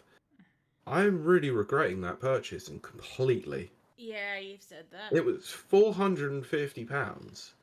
It was a Whew. lot of money, Whew. and the only game that I've played on it so far that's native to the PS5 is Ratchet and Clank.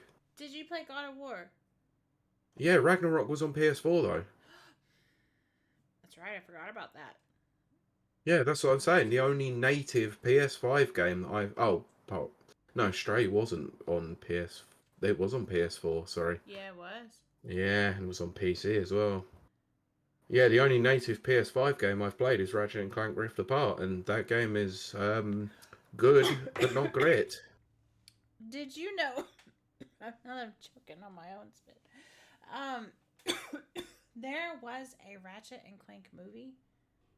There was, yeah, and they made a game for it. I didn't know that. 2016.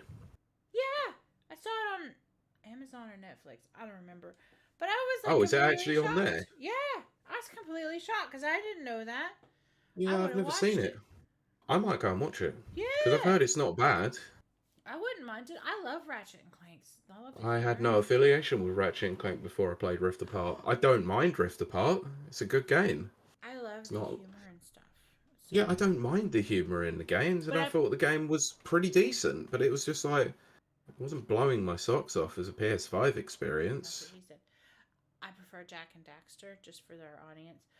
But yeah, it was Yeah, but that's all. supposed. That look. Let's be honest. We all know that you've always preferred Naughty Dog anyway. But I do like Jack and Daxter. Well, you do know who's made Jack and Daxter, right? I know. But and was it Crystal Dynamics that did Sonic? It was, wasn't Mm, it? Yeah. no, Somebody no. did a Sonic game. Somebody weird did a Sonic game. BioWare did a Sonic game That was it, called BioWare. Sonic Chronicles: The That was Dark it. Brotherhood, and it was for DS, and it was an RPG, and it was bloody terrible from what I hear. Yes, that's what I hear too. But I love BioWare. But that's not my point. I don't really know what Sonic great. Sony is doing. I don't get it. I'm gonna stick to my Xbox land and Phil Spencer, Father Phil, and Hmm. I hate to say the good guy Xbox because I mean they are still giant corporations, capitalist That is true. corporations. So I don't know. Interpret that as you will. Pete, what was the next story? Speaking of capitalism, Woo! Great segue, Pete.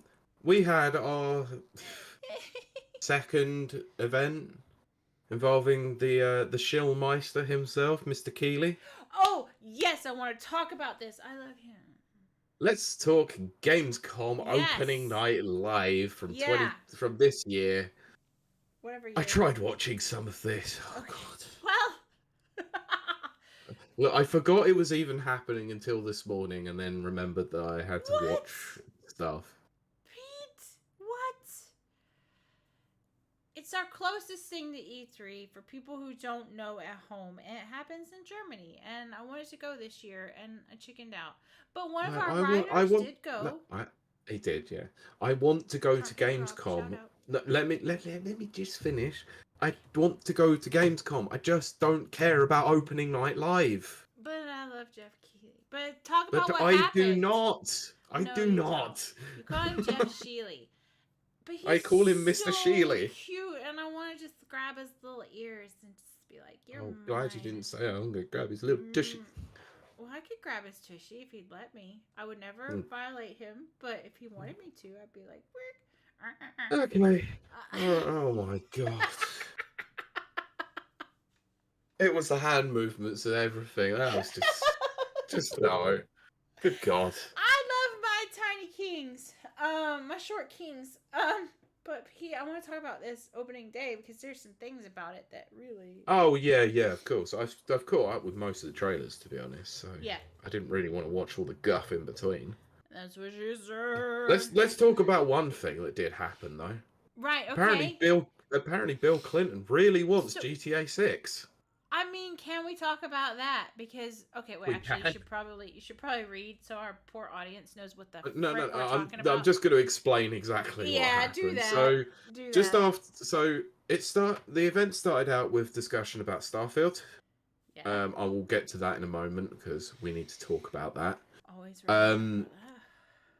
So Jeff was doing his usual post discussion by saying, "Look, guys, I can't talk Starfield, but I've been given a code for Starfield. I'm not bragging, but he was bragging."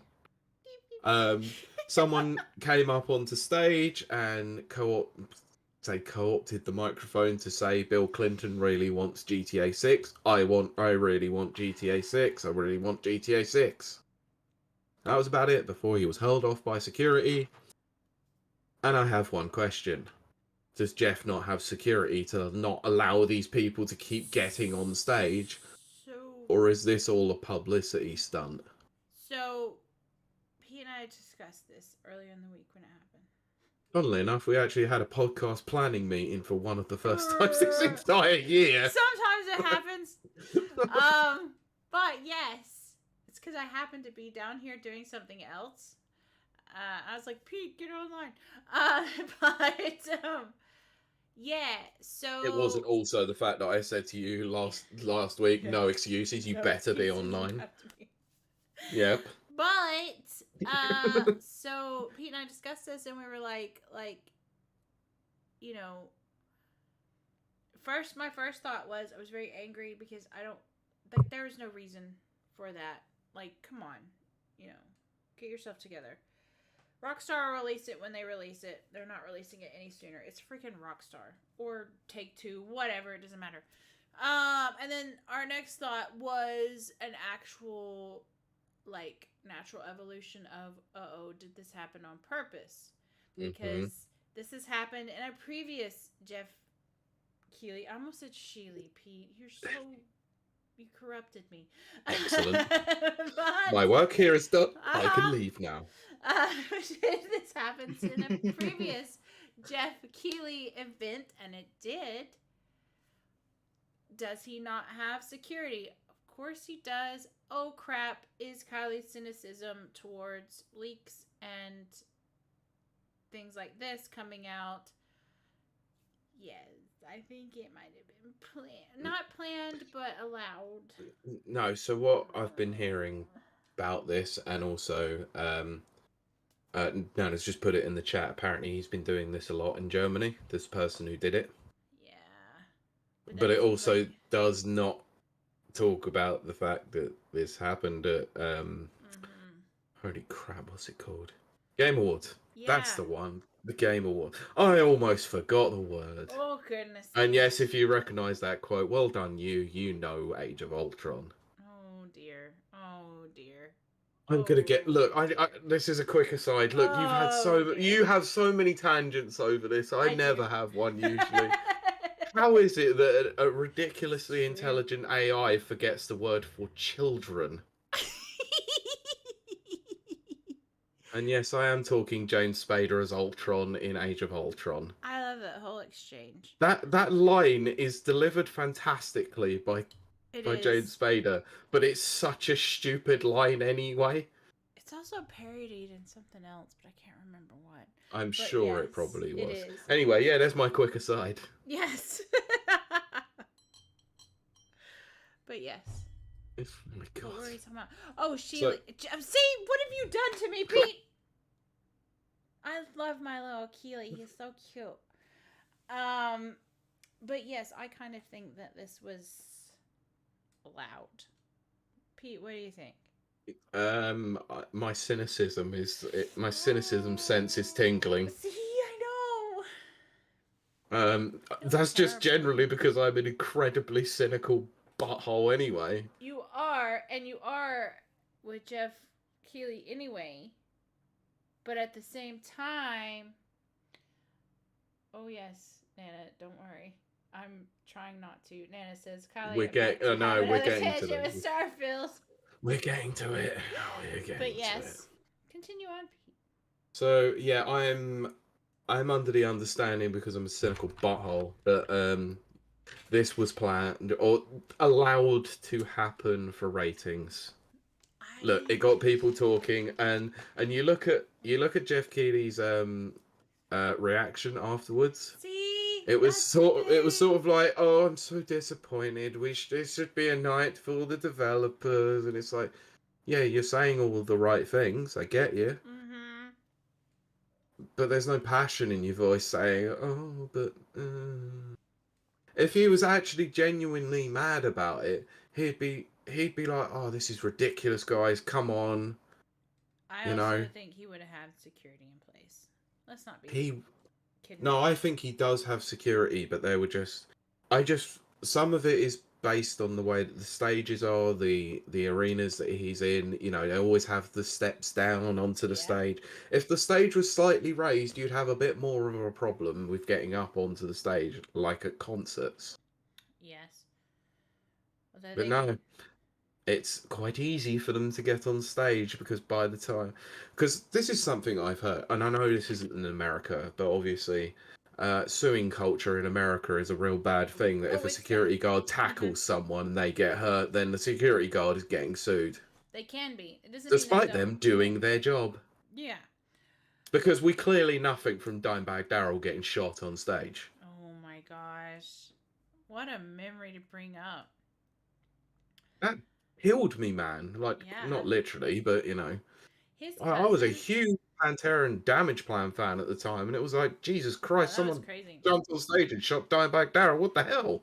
His cousin is like a super nerd and like restores old Commodores and stuff on YouTube. Nice. It's really cool. Yeah. Send me the link to that channel. I will. You would love it. Yes.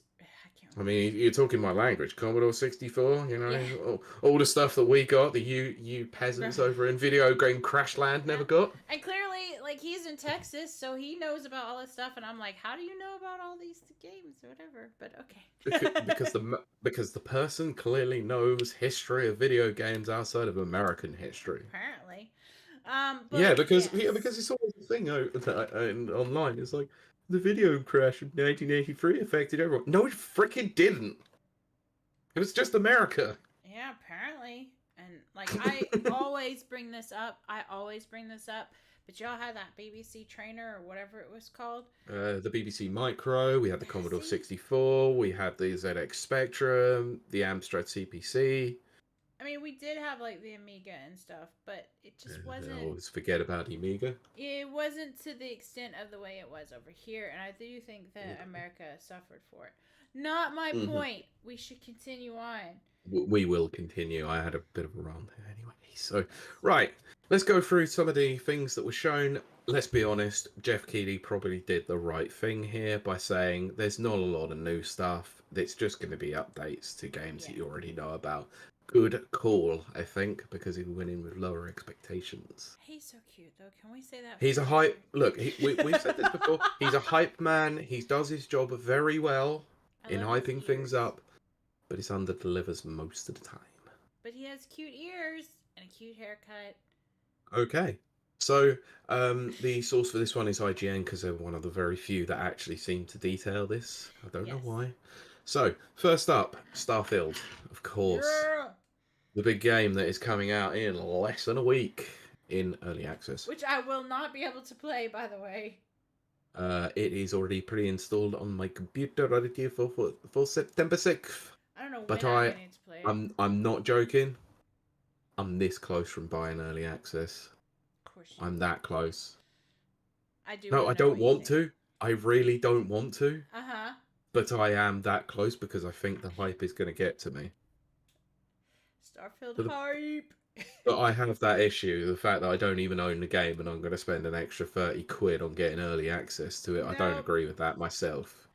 So my wallet may prevail this time. Oh, goodness. Well, I clearly don't have room on that thing, and I may not have room on this thing. So I might... you will. You'll have room on the Series S. It's just whether or not it'll bloody run. We'll have to see how that goes. According to Todd Howard, it runs fantastically well. No, it runs really well. Apparently, he's played about 90% of the game on Series S. I'll take it upstairs with me and put it on my projector. I don't want to play down here. I hate it down here. I hate it in here. It's cold, it's dark, it's damp. Yes. I mean, that is actually true. It's cold, so it gets everywhere. That's what I was about to say. It's coarse. It gets in everywhere. I really hate that line from Attack of the Clones. It's so stupid. I hate sand. Yes. Anyway. Let's not forget that George Lucas is not the master writer that everyone thinks he is. No, he is not. He is not. In fact, most of the good Star Wars movies came from Lawrence Kasdan. Yes. And what's his face? Hayden Christensen isn't the best actor either. So Not according to people who watched the new stuff. no. That's all I have to say about that. In fact, you probably did that line better than he did. Oh my gosh. Anyway. What about Padme? It's bad. It's bad, people. It's bad. It's rough. No, Of course. I'm doing it. I'm not doing it. No. Let's get to Wow. right. Starfield had a live-action teaser trailer, Yes. and had a lot of discussion with Todd Howard. Yes. I don't even remember what the hell they were even talking about. Oh, initially it started off with a performance by Inon Zur, who is the composer of Starfield. And this was a very nice piano rendition of the main Starfield theme.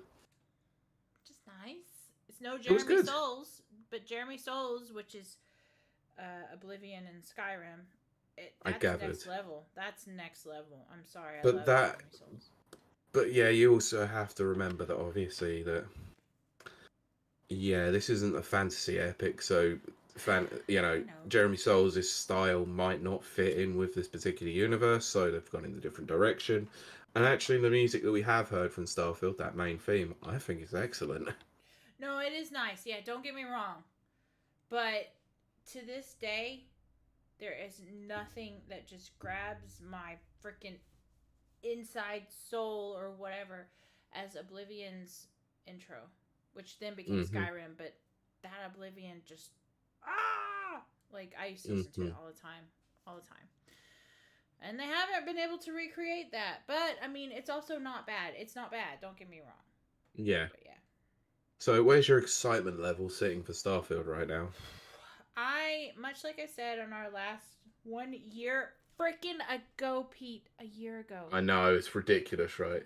Oh my gosh, so much has changed in a year. But has it? Well, yes. We once had 3 people discussing Starfield. But having said that, I try my best to keep realistic expectations. Same thing I said on that show, which was a year ago. I guess go watch that, but holy crap. Because I was so hyped for Fallout 4. Yeah, I remember. Yeah, and when Fallout 4 came out, it wasn't that great. It wasn't that great. It's still not that great. I made it into something that I enjoy.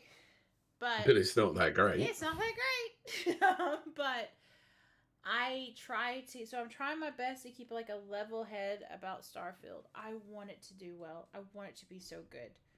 I want it to blow my mind and many other things.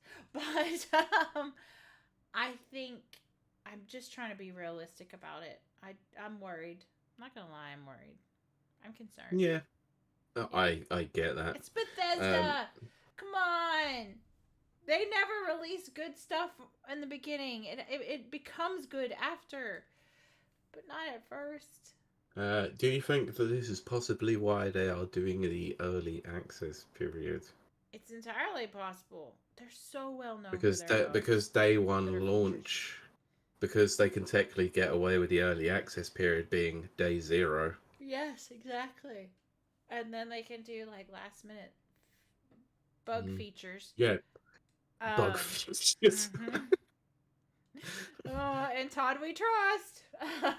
But it just works. It just works. I love him.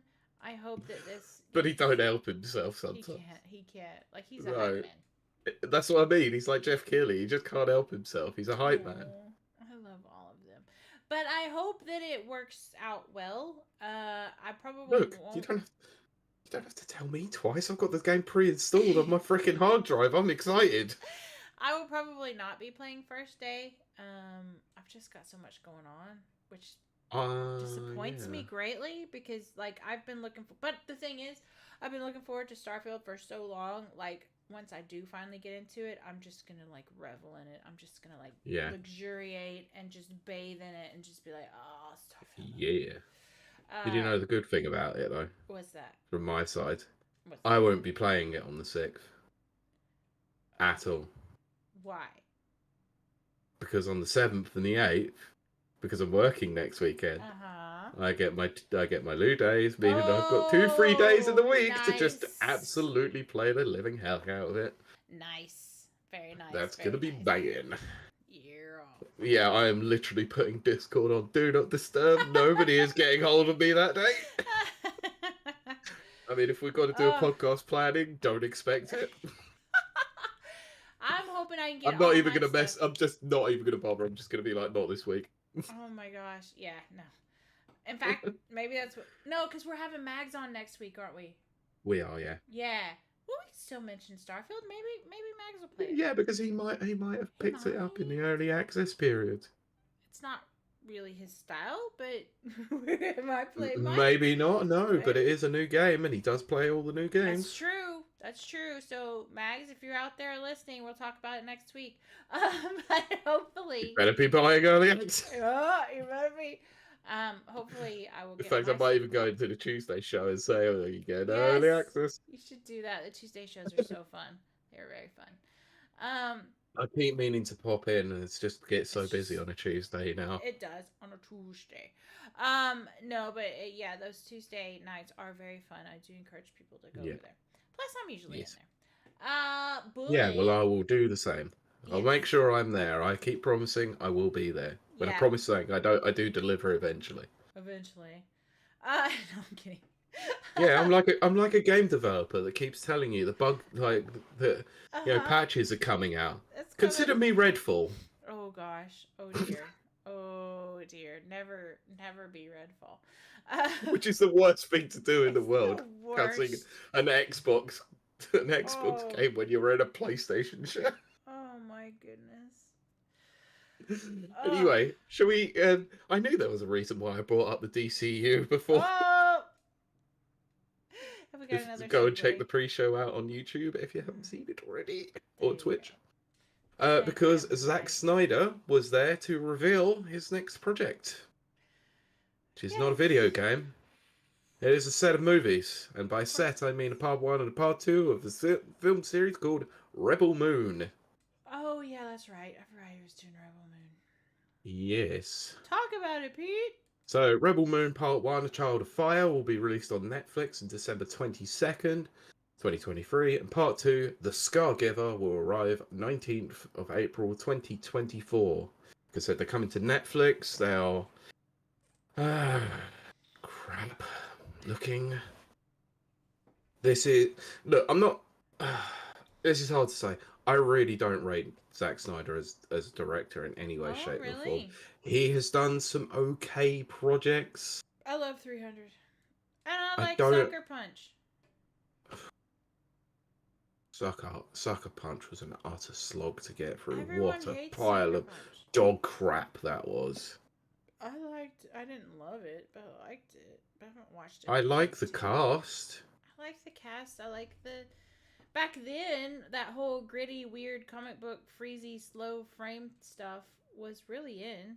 That's where I started to really get bored of the Zack Snyder style. I was like, I've seen every single movie he's done, and every single one of them has the same color palette. It has the same visual effects. It has so much slow-mo. I mean, someone even calculated that if you took out all the slow-mo from Zack Snyder's Justice League cut, the film would probably be about 2.5 hours. Oh, dear. But I love 300. It's bad. I thought you liked the Zack Snyder cut. Didn't you watch it like 3 times or something? 3 times? What are you talking about? How many times I didn't watch it 3 times. I can't believe you would even slander me by saying that I watched it as little as 3 times. I was gonna say... Thank you. I was getting to a joke there. You know, it's about delivery. Build up the expectations to then ruin it and crumble it. I've watched it about 7 or 8 times. Right. So Pete doesn't rate Zack Snyder as the director, but has watched the Snyder Cut 7 or 8 times. It might be 4 hours, but it's a very easy 4 hours to watch.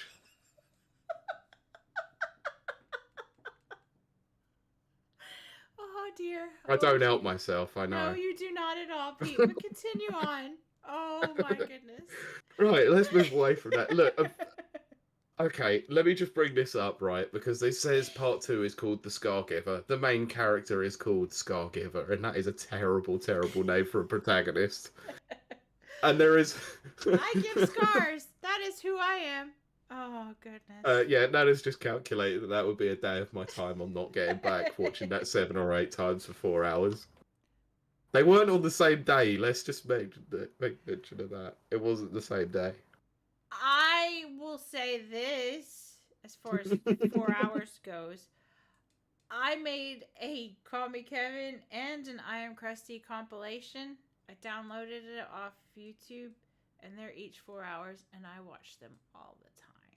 So Okay, well, I ended up. I told you about this last week. I ended up finishing up that near 6 hour video of why yes, you Man did. of the Wasp Quantumania sucks ass. Oh gosh. Oh So dear. yeah, I don't help myself. Like No, I you do said, not. I am a glutton for punishment. Clearly, I think so. and not Oh in the good goodness. way. Oh, my favorite way. Anyway, that's not a comment that should ever air. Yeah, it did. I forgot. I drank a But yeah, little wine. Anyway, Pete, we should continue on. This episode's got the hell. See what happens when we don't have a lot of news. You should call it glutton for punishment. That's this episode. I think I'm probably going to. But yes, Right. Continue on. Okay, I'm interested to hear what you think about this. Call of Duty Modern Warfare 3 gameplay trailer shows off the first level. Because I remember last time we were like, am I embarrassed to say that I want to play a COD game? Well, when we were watching, what was it, Game Awards? That was it, yeah. That 1 year? Or was it E3? It wasn't E3. No, it wasn't E3. It definitely wasn't E3. It could have been the PlayStation Showcase, because again, that was it. That was it. Third person with this, and they also, no, they weren't as interested. But it was all about the water effects or whatever, and I had no desire. And yes, Pete, you said that you wanted to play, like, for the first time in like a million years, you wanted to play a COD game. Is that how you still feel? No. I don't want to play a COD game anymore. No. I couldn't anyway. I took a vow never to buy an Activision Blizzard game. Oh, that's right. I mean, Modern Warfare doesn't interest me anyway. I always preferred the World War II shooters with Call of Duty. That's why World at War was probably best. Well, it was, but also Battlefield's so the superior product anyway, so it doesn't matter. I mean, the only time they ventured into the future, or I say the future, outside of World War II shooter, was Modern Warfare 1. Modern Warfare 1 was banging. And not the rebooted Modern Warfare 1, no. I mean the 2008? Yes. 2007 one? Yep, that's when I played. Because that was actually good. Yeah, I played that, and 2142, and 1942, and played it. Those are Battlefield, by the way. Yes, I know. That's my point. Okay, alright, cool. Just making sure, because the way it sounded was, I played COD, like Modern Warfare, and COD no. 2042. It was like, okay, cool. And Battlefield Bad Company, because they're the superior products. Bad Company 1 and 2 were so good. I wish they would make a dadgum movie for Bad Company, because I'd be there. That's not my point. We should be talking about COD. And no, I have no desire, because this is not my thing. Okay. Shall I just read this section? Because we clearly didn't watch it. Yeah. Call of Duty Modern Warfare 3 fans were treated to an extended look at the gameplay from the game's first level, which is called Operation 627. Generic mission name. That is almost Stitch's number. Stitch is 626. Oh, it is. Okay, anyway. Sure, it was great to see the game in action, but the big news is that it will send players to Verdansk, the original, the setting of the original Warzone. Yeah, Verdansk, I believe is how you pronounce that. Verdansk. I believe that's Russian or Ukrainian or More than likely. Poland. I think it has also come out now that a lot of the levels that are coming back in the multiplayer are all from Modern Warfare 2 from back in 2009. Oh goodness, what a time! So it has been speculated in terms of the mission or the campaign itself, the potential return of no Russian. Right. Oh dear, how if they are doing it, how are they going to handle it this time around? I wonder that about a few things, but yes, that is definitely one of the things I wonder. Yeah. Oh Anyway, dear. shall we move on because COD? Yeah, let's move on. I don't Yeah. care. Right. I don't know how you sit on this one, and I'm gonna fire through a few of these quite quickly, but this one I want to know a little bit more about. I'm sure we've spoken about this before. I'm sure. Go ahead. Excitement levels for a certain property by Remedy called Alan Wake. Uh, That's a no then. I'm so excited for Alan Wake. But yes, continue. Alan Wake me up. Alan, wake me up when this is over. Yes. Oh crap, I think we have an episode Maybe title. that's the title. I'm putting it down. Oh my goodness. I know we had someone in chat that loves Alan Wake. It's not I tried on the remaster, I tried on the original. It's not Yeah. my game. It wasn't for me either. Settings wise, I quite like the setting of the original Alan Wake. Yes. Yeah. Some of the story beats were okay. Yep. It was just the gameplay for me just didn't cut it. It's not for me. It's not my type. No, I like the idea of the mechanic of the fact that you had to use light to then vanquish the enemies. Mm-hmm. At the time, that was very novel. It was very good. It was unique. I'll give it that. I wasn't affiliated with Remedy Games that much at that point. I'd never played Max Payne. Right. So I wasn't really I didn't really care about it too much. So yeah. I tried it and I didn't enjoy it. I was like, okay, if the game comes back, I might try it again. Alan Wake Remaster came out and I never cared, so I just didn't bother. Alan Wake 2 has it's not doing anything for me. Nope. But fair play. Admittedly, this trailer looks good. It looks very good, in fact. For those Alan Wake fans, they'll be happy, I think. So I'll read this segment that they put. Alan Wake 2 is set to be released October 17th, 2023. And it gave us, and Gamescom gave those excited for the new spooky adventure a look at The Dark Place. Ooh. A dream reality that spawns forth from Alan's own mind. What? Yeah. As if it wasn't trippy enough, it will seemingly integrate live action footage into the game to show the dreamlike nature of this mysterious space.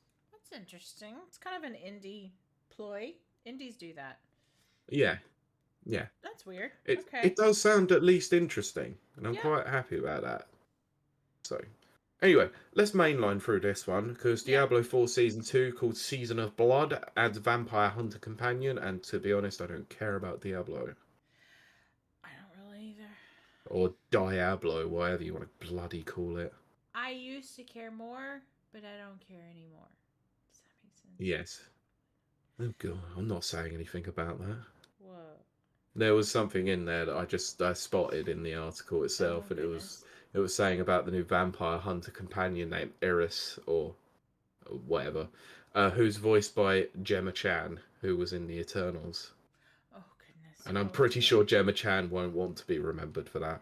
I don't think anyone will. I know that's a controversial opinion. Eternals just didn't do it for me. It just didn't. I'm sorry. I'm not going on another tangent. I'm not doing it. Oh my goodness. Although everyone at Marvel seems to have forgotten about Giant Celestial. And moving on. How many movies have we had since then and they've forgotten about the bloody Celestial? Okay, yes. Continue right. on, Pete. Anyway, I know this one someone in our audience was particularly happy about. Mortal Kombat 1. Such a dumb has revealed name. So freaking stupid, honestly. And I'm look, I don't really give a crap about Mortal Kombat at all. I know you don't. I know. I haven't done for a very long time. When it comes to Mortal Kombat, I love watching it at Evo because high level Oh play yeah. is amazing. But I couldn't give a crap about playing it myself. Oh dear. And I also don't care about a series that is now rebooted for the third frickin' time. I just think it's a dumb naming convention. It really is. I just don't care about the reboot again. Another reboot. I was excited enough for Mortal Kombat 9, then played it, story mode, was like, this is a reboot. What the hell is wrong with this? Anyway, why did they never bring tag battles back? Why did they never do that? I couldn't That tell was you. cool in 9. That was cool. I will Anyway. take your word for that. Anyway, so Mortal Kombat 1 made its presence felt at opening night live with a new gameplay trailer that showed more of the game in action and revealed that Sindel and General Shao, Yeah. Okay. Uh-huh. will be joining the roster. Montaro and Shinjinko will also be added as cameo fighters. So they seem to be taking a lot of inspiration for the character roster from the 3D games. Which I hate So them Deception, Deadly Alliance, and Yeah. Armageddon. Yeah. Those are not good games, by the way. Deadly Alliance was awful. I didn't. It's so awful. Yeah. I mean, when you start your story mode out with Liu Kang is dead. Well. Oh dear. Yeah. Oh dear. Anyway, another game that I know might have excited a few people. My God, did it excite me. Uh-oh. Tekken 8. Oh, of course. Yes, Pete. Tekken 8. Yeah, we knew that would.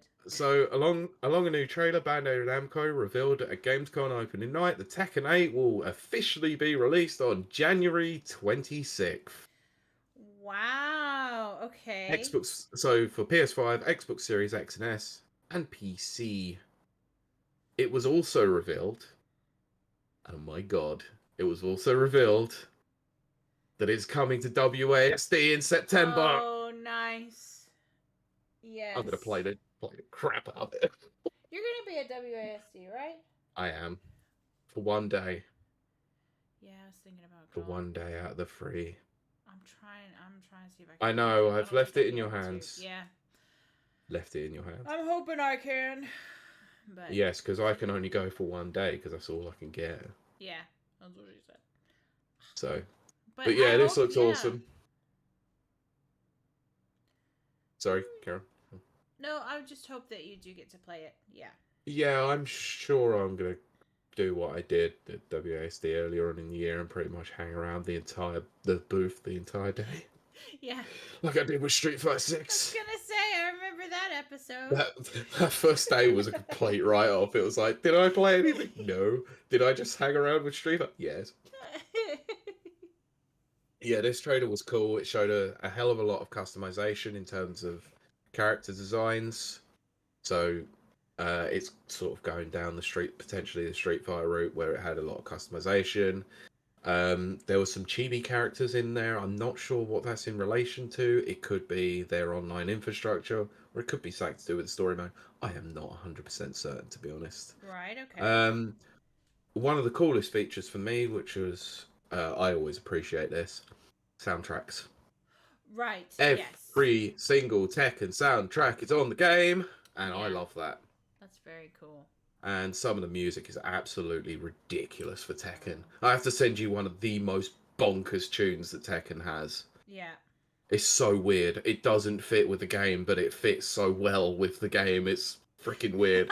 Anyway, it's unbelievable. So this looks really, really cool. And the minute that you get an announcement of Kuma coming back to the game, that'd be the bear. Right. Oh, and he and his rage art has been customized to include a mechanical fish. Yeah, you realize how bold this game is going to be, and it's amazing. Yeah. Yeah, I'm excited for Tekken. The first time I've been excited for Tekken for many years. This game looks amazing. That's awesome. Anyway, right. Assassin's Creed Mirage. The latest trailer focuses on 9th century Baghdad. Right, okay. That's going to be cool. So this is, if anyone didn't know, this is the game that's sort of supposed to be like a return to the old school formula of Assassin's Creed games as of Assassin's Creed 1, 2, 3, and Black Flag. Yeah. So it's going to be a tighter, more narrative-focused game. You know, probably shorter as well, because that's a lot of criticism that people have been having with Ragnarok, or not Ragnarok, with Yeah. Valhalla. Yeah. They had the Dawn of Ragnarok expansion, didn't they? So Yes, they that's did. probably why I thought that. Yeah. Yeah, so I'm not going to lie, I'm quite interested about this. I really liked the original Assassin's Creed and Assassin's Creed 2. Really? Brotherhood is probably one of the best games I played on the 360, Right. Okay. and it had an excellent online infrastructure as well. Right. My God, it was so good. So I might have said this before. The people who made Brotherhood Online made Chaos Theory, Oh, right. and Chaos Theory had an excellent online modes as well. And my God, did they Yeah. really roll with that? So I don't know about the online for this, but Mirage does look pretty good to me. So yeah, I might be playing Assassin's Creed for the first time in years. Oh, goodness. I know, weird, right?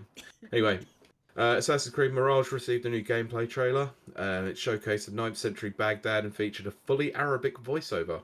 Good, Oh, cool. that's cool. That's Mirage very cool. series Basim, character who first appeared in Assassin's Creed Valhalla, and is set to be released on Yep. October 5th. That's cool. Yeah. Me like So, that. okay. Can I ask you a quick question? Because this Sure. might be in relation to the next game that I'm going to talk about. Okay. Did you ever get around to installing Cyberpunk? I did install. And then Did you ever play it? I played it for about 30 minutes. No, I played it for a little bit longer than that. Yeah, I know. And I didn't run into that many bugs or anything. Like, Yeah. but the graphics were not great. Okay. Not great.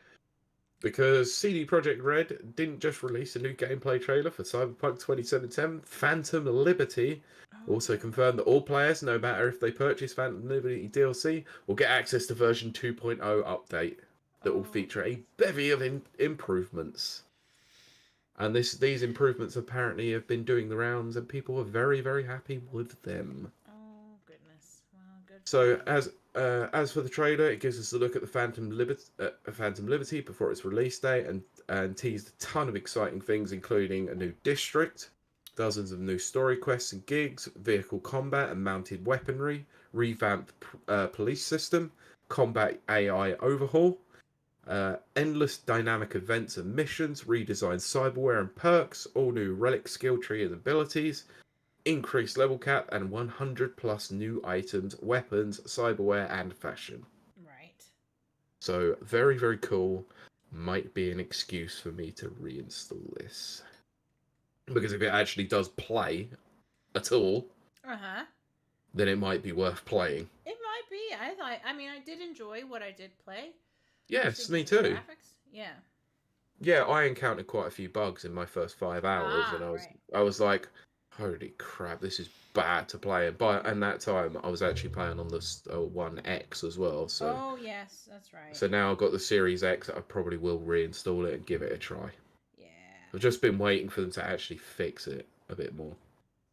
Anyway, so next two things are very much Sega orientated, and I say Sega, I don't mean Sega, I mean Sonic.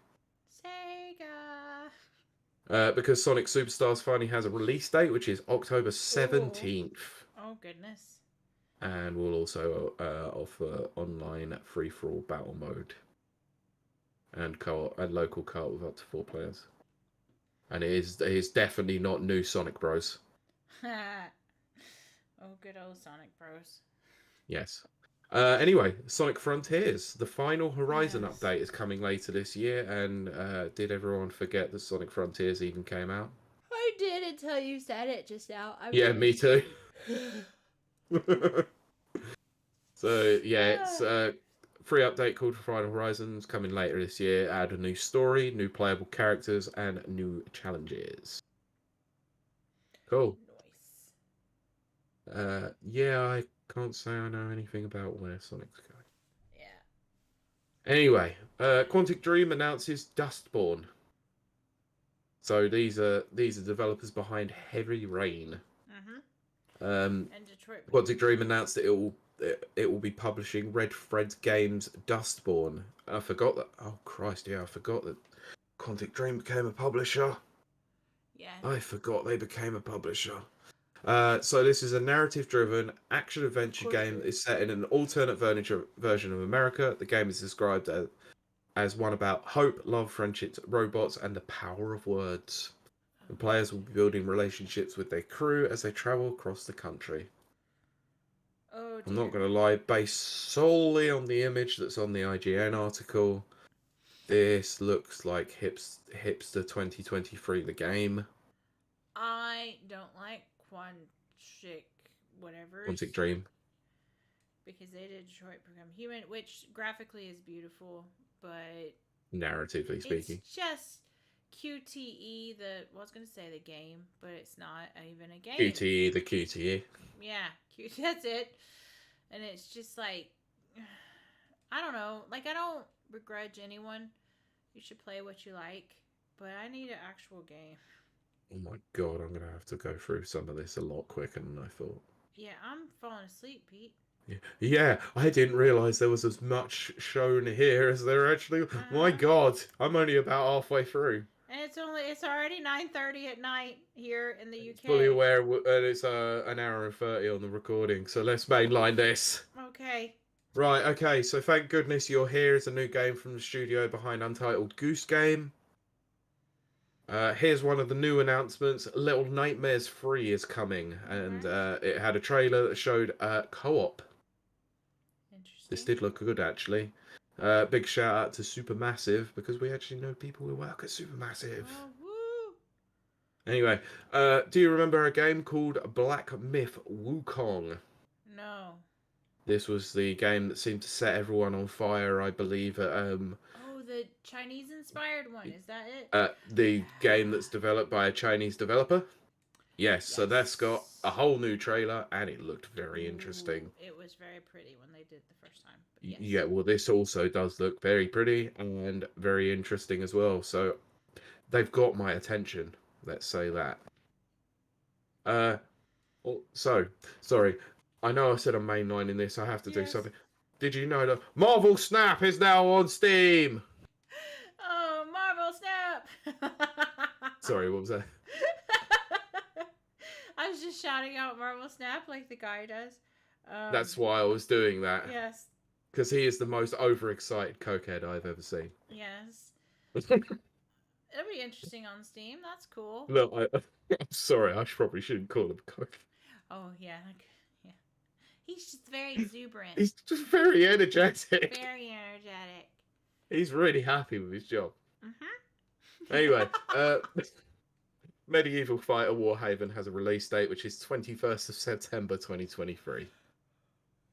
Anyway, I don't know much about that. So, Grand Blue Fantasy Relink has got a February release date. So it's February 1st, 2024. PS5, PS4, and PC is an RPG. Nightingale. Nightingale. It's got an early access release date delay, unfortunately. So, it confirmed its early access date is being pushed back a bit from autumn to February 22nd, 2024. Expeditions, a Mud Runner game, is a driving sim where you can drive off-road to your heart's content. Sounds like fun. Don't care. Thanks. So Stormgate's latest developer update sheds light on the Infernal Host. I guess that's an expansion. Yes. Sure. Crimson Desert gameplay trailer. Yay. Bulletstorm VR. Yay. Okay. Coming to PS VR 2 and MetaQuest 2 and PC VR on December 14th. Hopefully Krusty will play it. Okay. Age of Empires 4. Oh, that's cool. Is now available on Xbox. That's cool. Right now. I should play that. On Game Pass. I should play that. I like Age of Empires. Okay. AoE. Another new game that was announced. This one might interest you because I think I've heard you talking about this before. Okay. Killing Floor 3. Oh, right, yeah. I have talked about that. Killing Floor 3 is coming to PS5, Xbox Series Cool. X and S, and PC. Yeah. That'll be Cool. Okay, don't know why this was here because the game already launched. Oh wait, no, it hadn't at the time. Actually, I correct myself. Armored Core 6: Fires of Rubicon official launch trailer was shown, and the game is now out. It seems to be setting everyone on fire, quite literally. Oh. Nice. It's hard, guys. That's what she Pretty said. hard. That's what she said. Oh. So lonely. I know. No, so the thing that everyone possibly feared about Armored Core 6 was that it was going to be very Dark Souls inspired, and whilst it's not Dark Souls inspired, its difficulty is Dark Souls inspired. Yeah. Very, very difficult.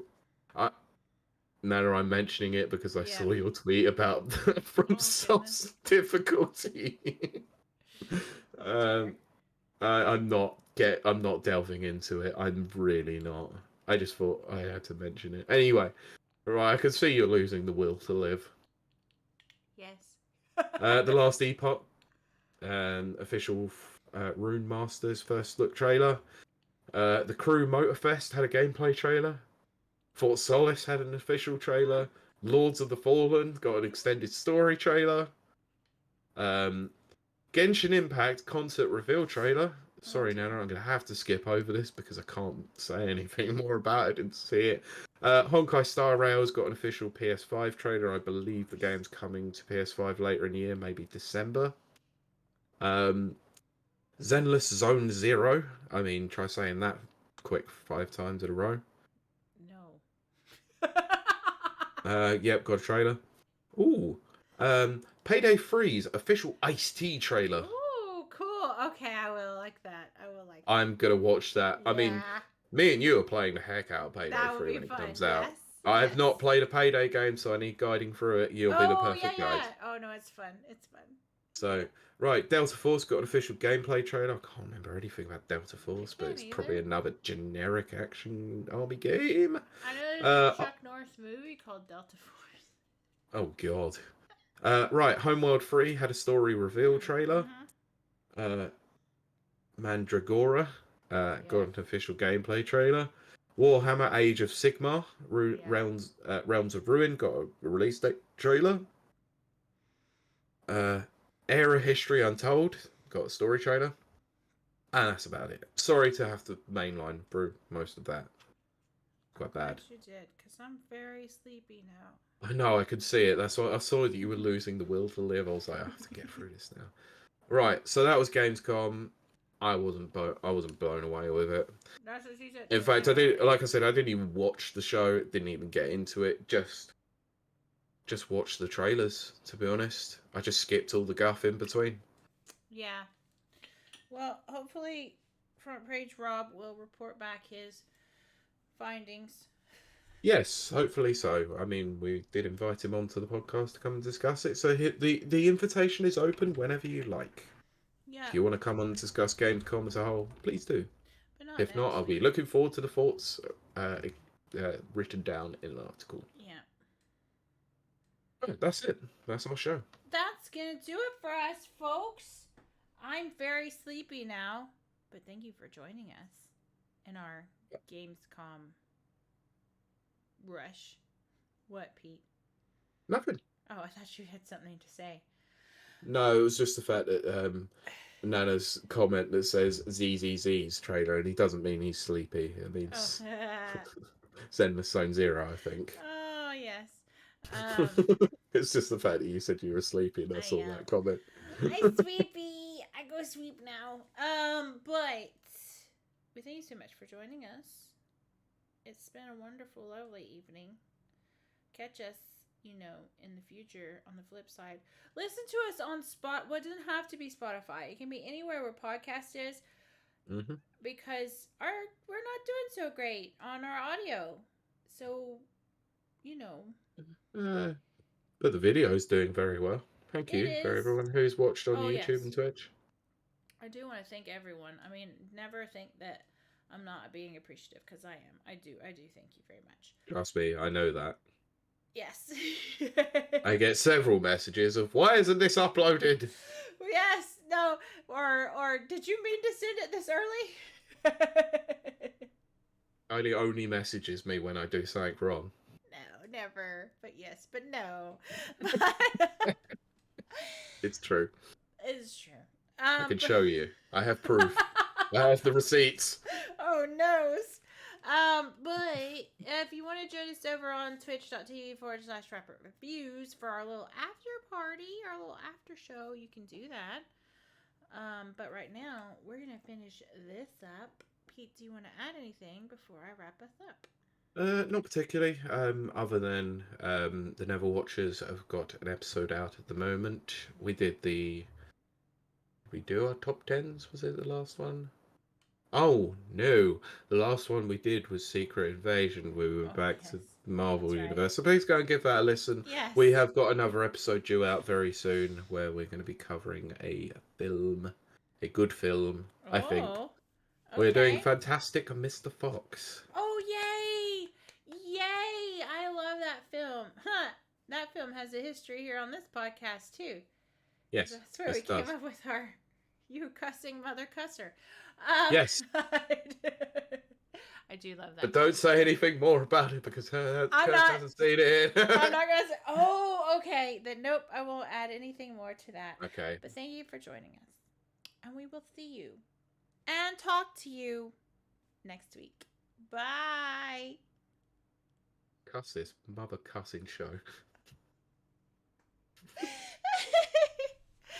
Thus ends the podcast portion of our show. All right, give me a minute. While Pete's while Pete's doing whatever he needs to do in his Minute Man stuff, I'm very sleepy. So how you doing, chat? How you doing? How you doing? We went full Joey there. That's my Joey. How you doing?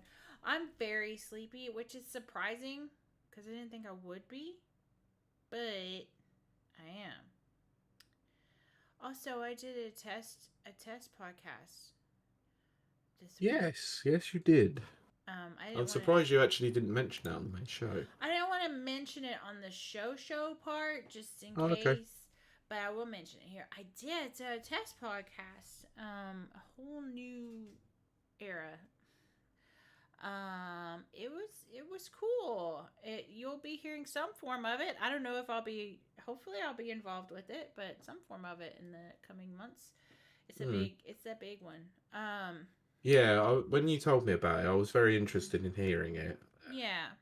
Yeah, I'm glad that you're branching out, doing some more things because I've wanted you to do that as well. I never do anything. No, you don't, and that's why I think you should. But we'll see. Fingers crossed. I hope it does something. And I hope I get to be involved somehow. But it's still in its infancy.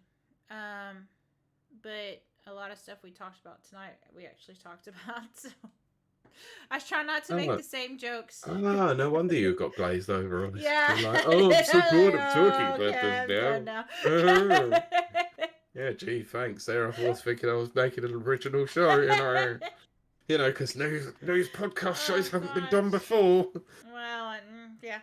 But yeah, I'm very sleepy. And then I got a workout in the morning.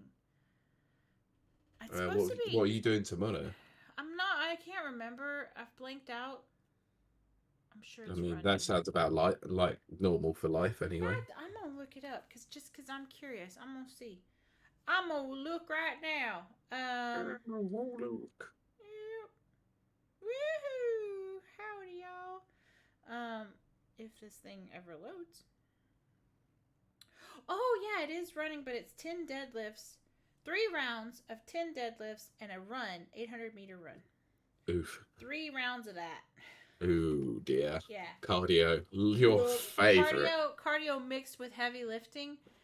Oh, why do I do this to myself? Your utter favorite. What a lovely time you've got tomorrow. And 3 rounds of it, so I'm going to be dead.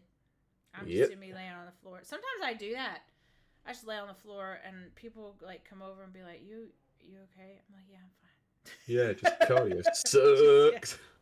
Yep, I just hate everything about this. And then I come back and do it the next day. Yep. uh, Glutton for punishment, like I said about myself earlier. it's true. Oh, I wonder if I can finish my episode of Doom Patrol that I'm on. I can't. My eyes have been messed up all day long. I don't know what is going on with them, but I've had double vision all day. I didn't know how it was going to be on tonight's show, which is why I've been messing with my eyes a lot. Because I haven't had double vision the whole day, which usually means I'm tired. So Yeah, that could have a profound effect. yeah, but I shouldn't be that tired. But anyway, I mean, with you drinking now, does that mean you have 4x vision? actually, the weird thing is now that I've drank, my eye seems to have like realigned itself. I'm sorry, So I know rather it's than actually weird. having the desired effect of seeing double, you've now Yeah, gone back to seeing normal. it actually seems to have. How My funny God. is that? Okay, This that's is weird. clearly not an advertisement for alcoholism. Oh, Oh, you if you see double all the time, get drunk. drink. Yeah. Oh, you should see my desk that I am not showing. It's bad. Yeah, I mean, I think one of the camera I angle have you've shown had you. it at one week where I before did. we recorded, you showed I it to me. I was showed like, you. oh boy. Yep, it's bad. It is bad. Yes, it is. But yeah. Oh So dear. make sure you join us next week. What, for more Uh, drinking? for more drinking. Yeah, I don't know. My eyes are weird anyway. Life is weird. They're so weird. And like I was looking today, and I was like, wow, they really are two different sizes. But Pretty much. yeah, but it is what it is, and they are what they are. It is what it is, and them's the breaks. Yeah, throw all those cliches in there. Yes, every single one of them. All of them. Every single one. All of them. Yeah, so I gotta figure out how I'm gonna get Starfield on either my PC or that thing. Very easy. You go into the Microsoft Store or Game Pass tab, and you click download. Yes, but I need to make room. What do you have on your Xbox? I still have Destiny Bye bye Destiny. on there. I mean, I could have included stuff about the final shape this week, but decided not to. I know. Because the final shape looks like the final. I can't even. Countdown. No, I was gonna say I can't even make any decent mathematics jokes there. Oh goodness. Yes. The final trapezoid. There we go. I got there. Rhombus is a more fun word. Rhombus. I don't know. I like all of those shapes. Boo boo. Okay. Look, Peter, I'm not the only weird one. What? I'm not the only weird one here. No, not at all. I thought I was being particularly strange today. No, I think it's both of us.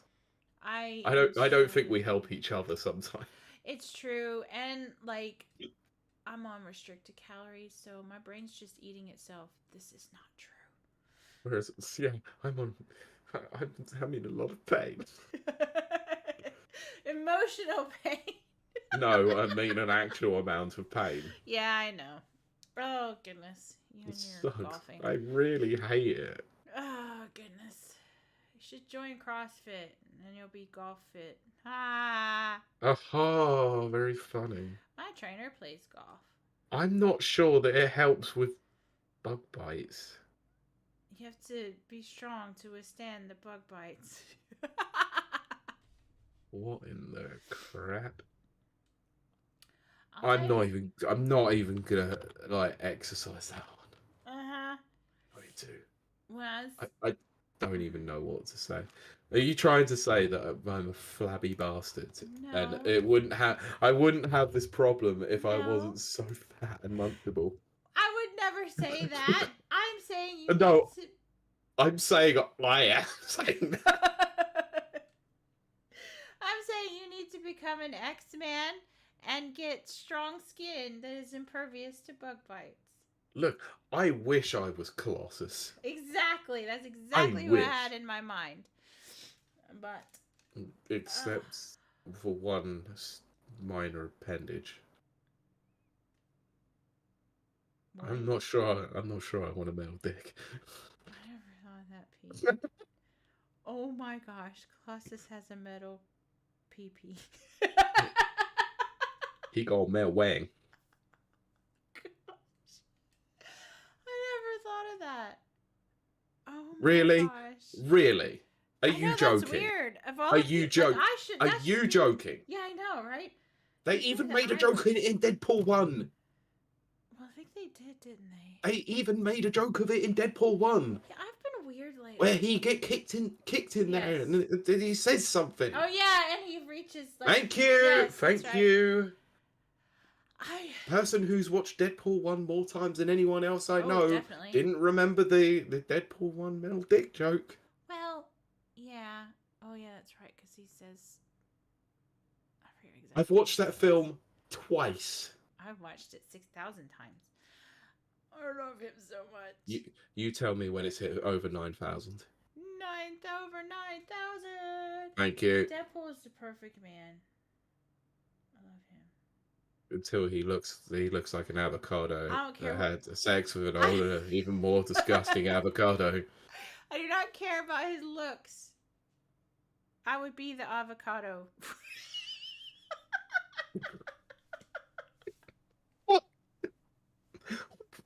What does that even mean? I don't know. I don't even know what that's supposed to mean.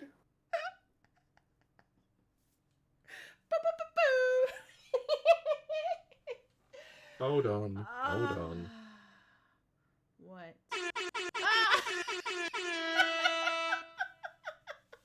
Happy now? Yes. Good.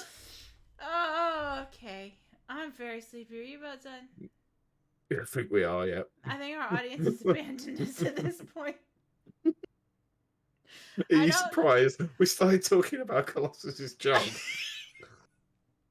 I don't think we'll have a repeat of last week's episode views like we did. I don't think. No, I don't think we will. I hope we break at least 5 on the YouTubes, but I would love to break at least 5 on the freaking Spotify lately. We will, hopefully. I don't know what's happened, but no clue. Are you about done now? Look, I'm still doing stuff, but that doesn't mean we have to we can just stop streaming, you know. Well, audience, I love you very much, but I'm sleepy. Yes. Kiley loves you until she's tired. That's it. Yep. That's okay. One of my favorite lines. Let's talk about this. I'm gonna go on a tangent and then we'll wrap it up.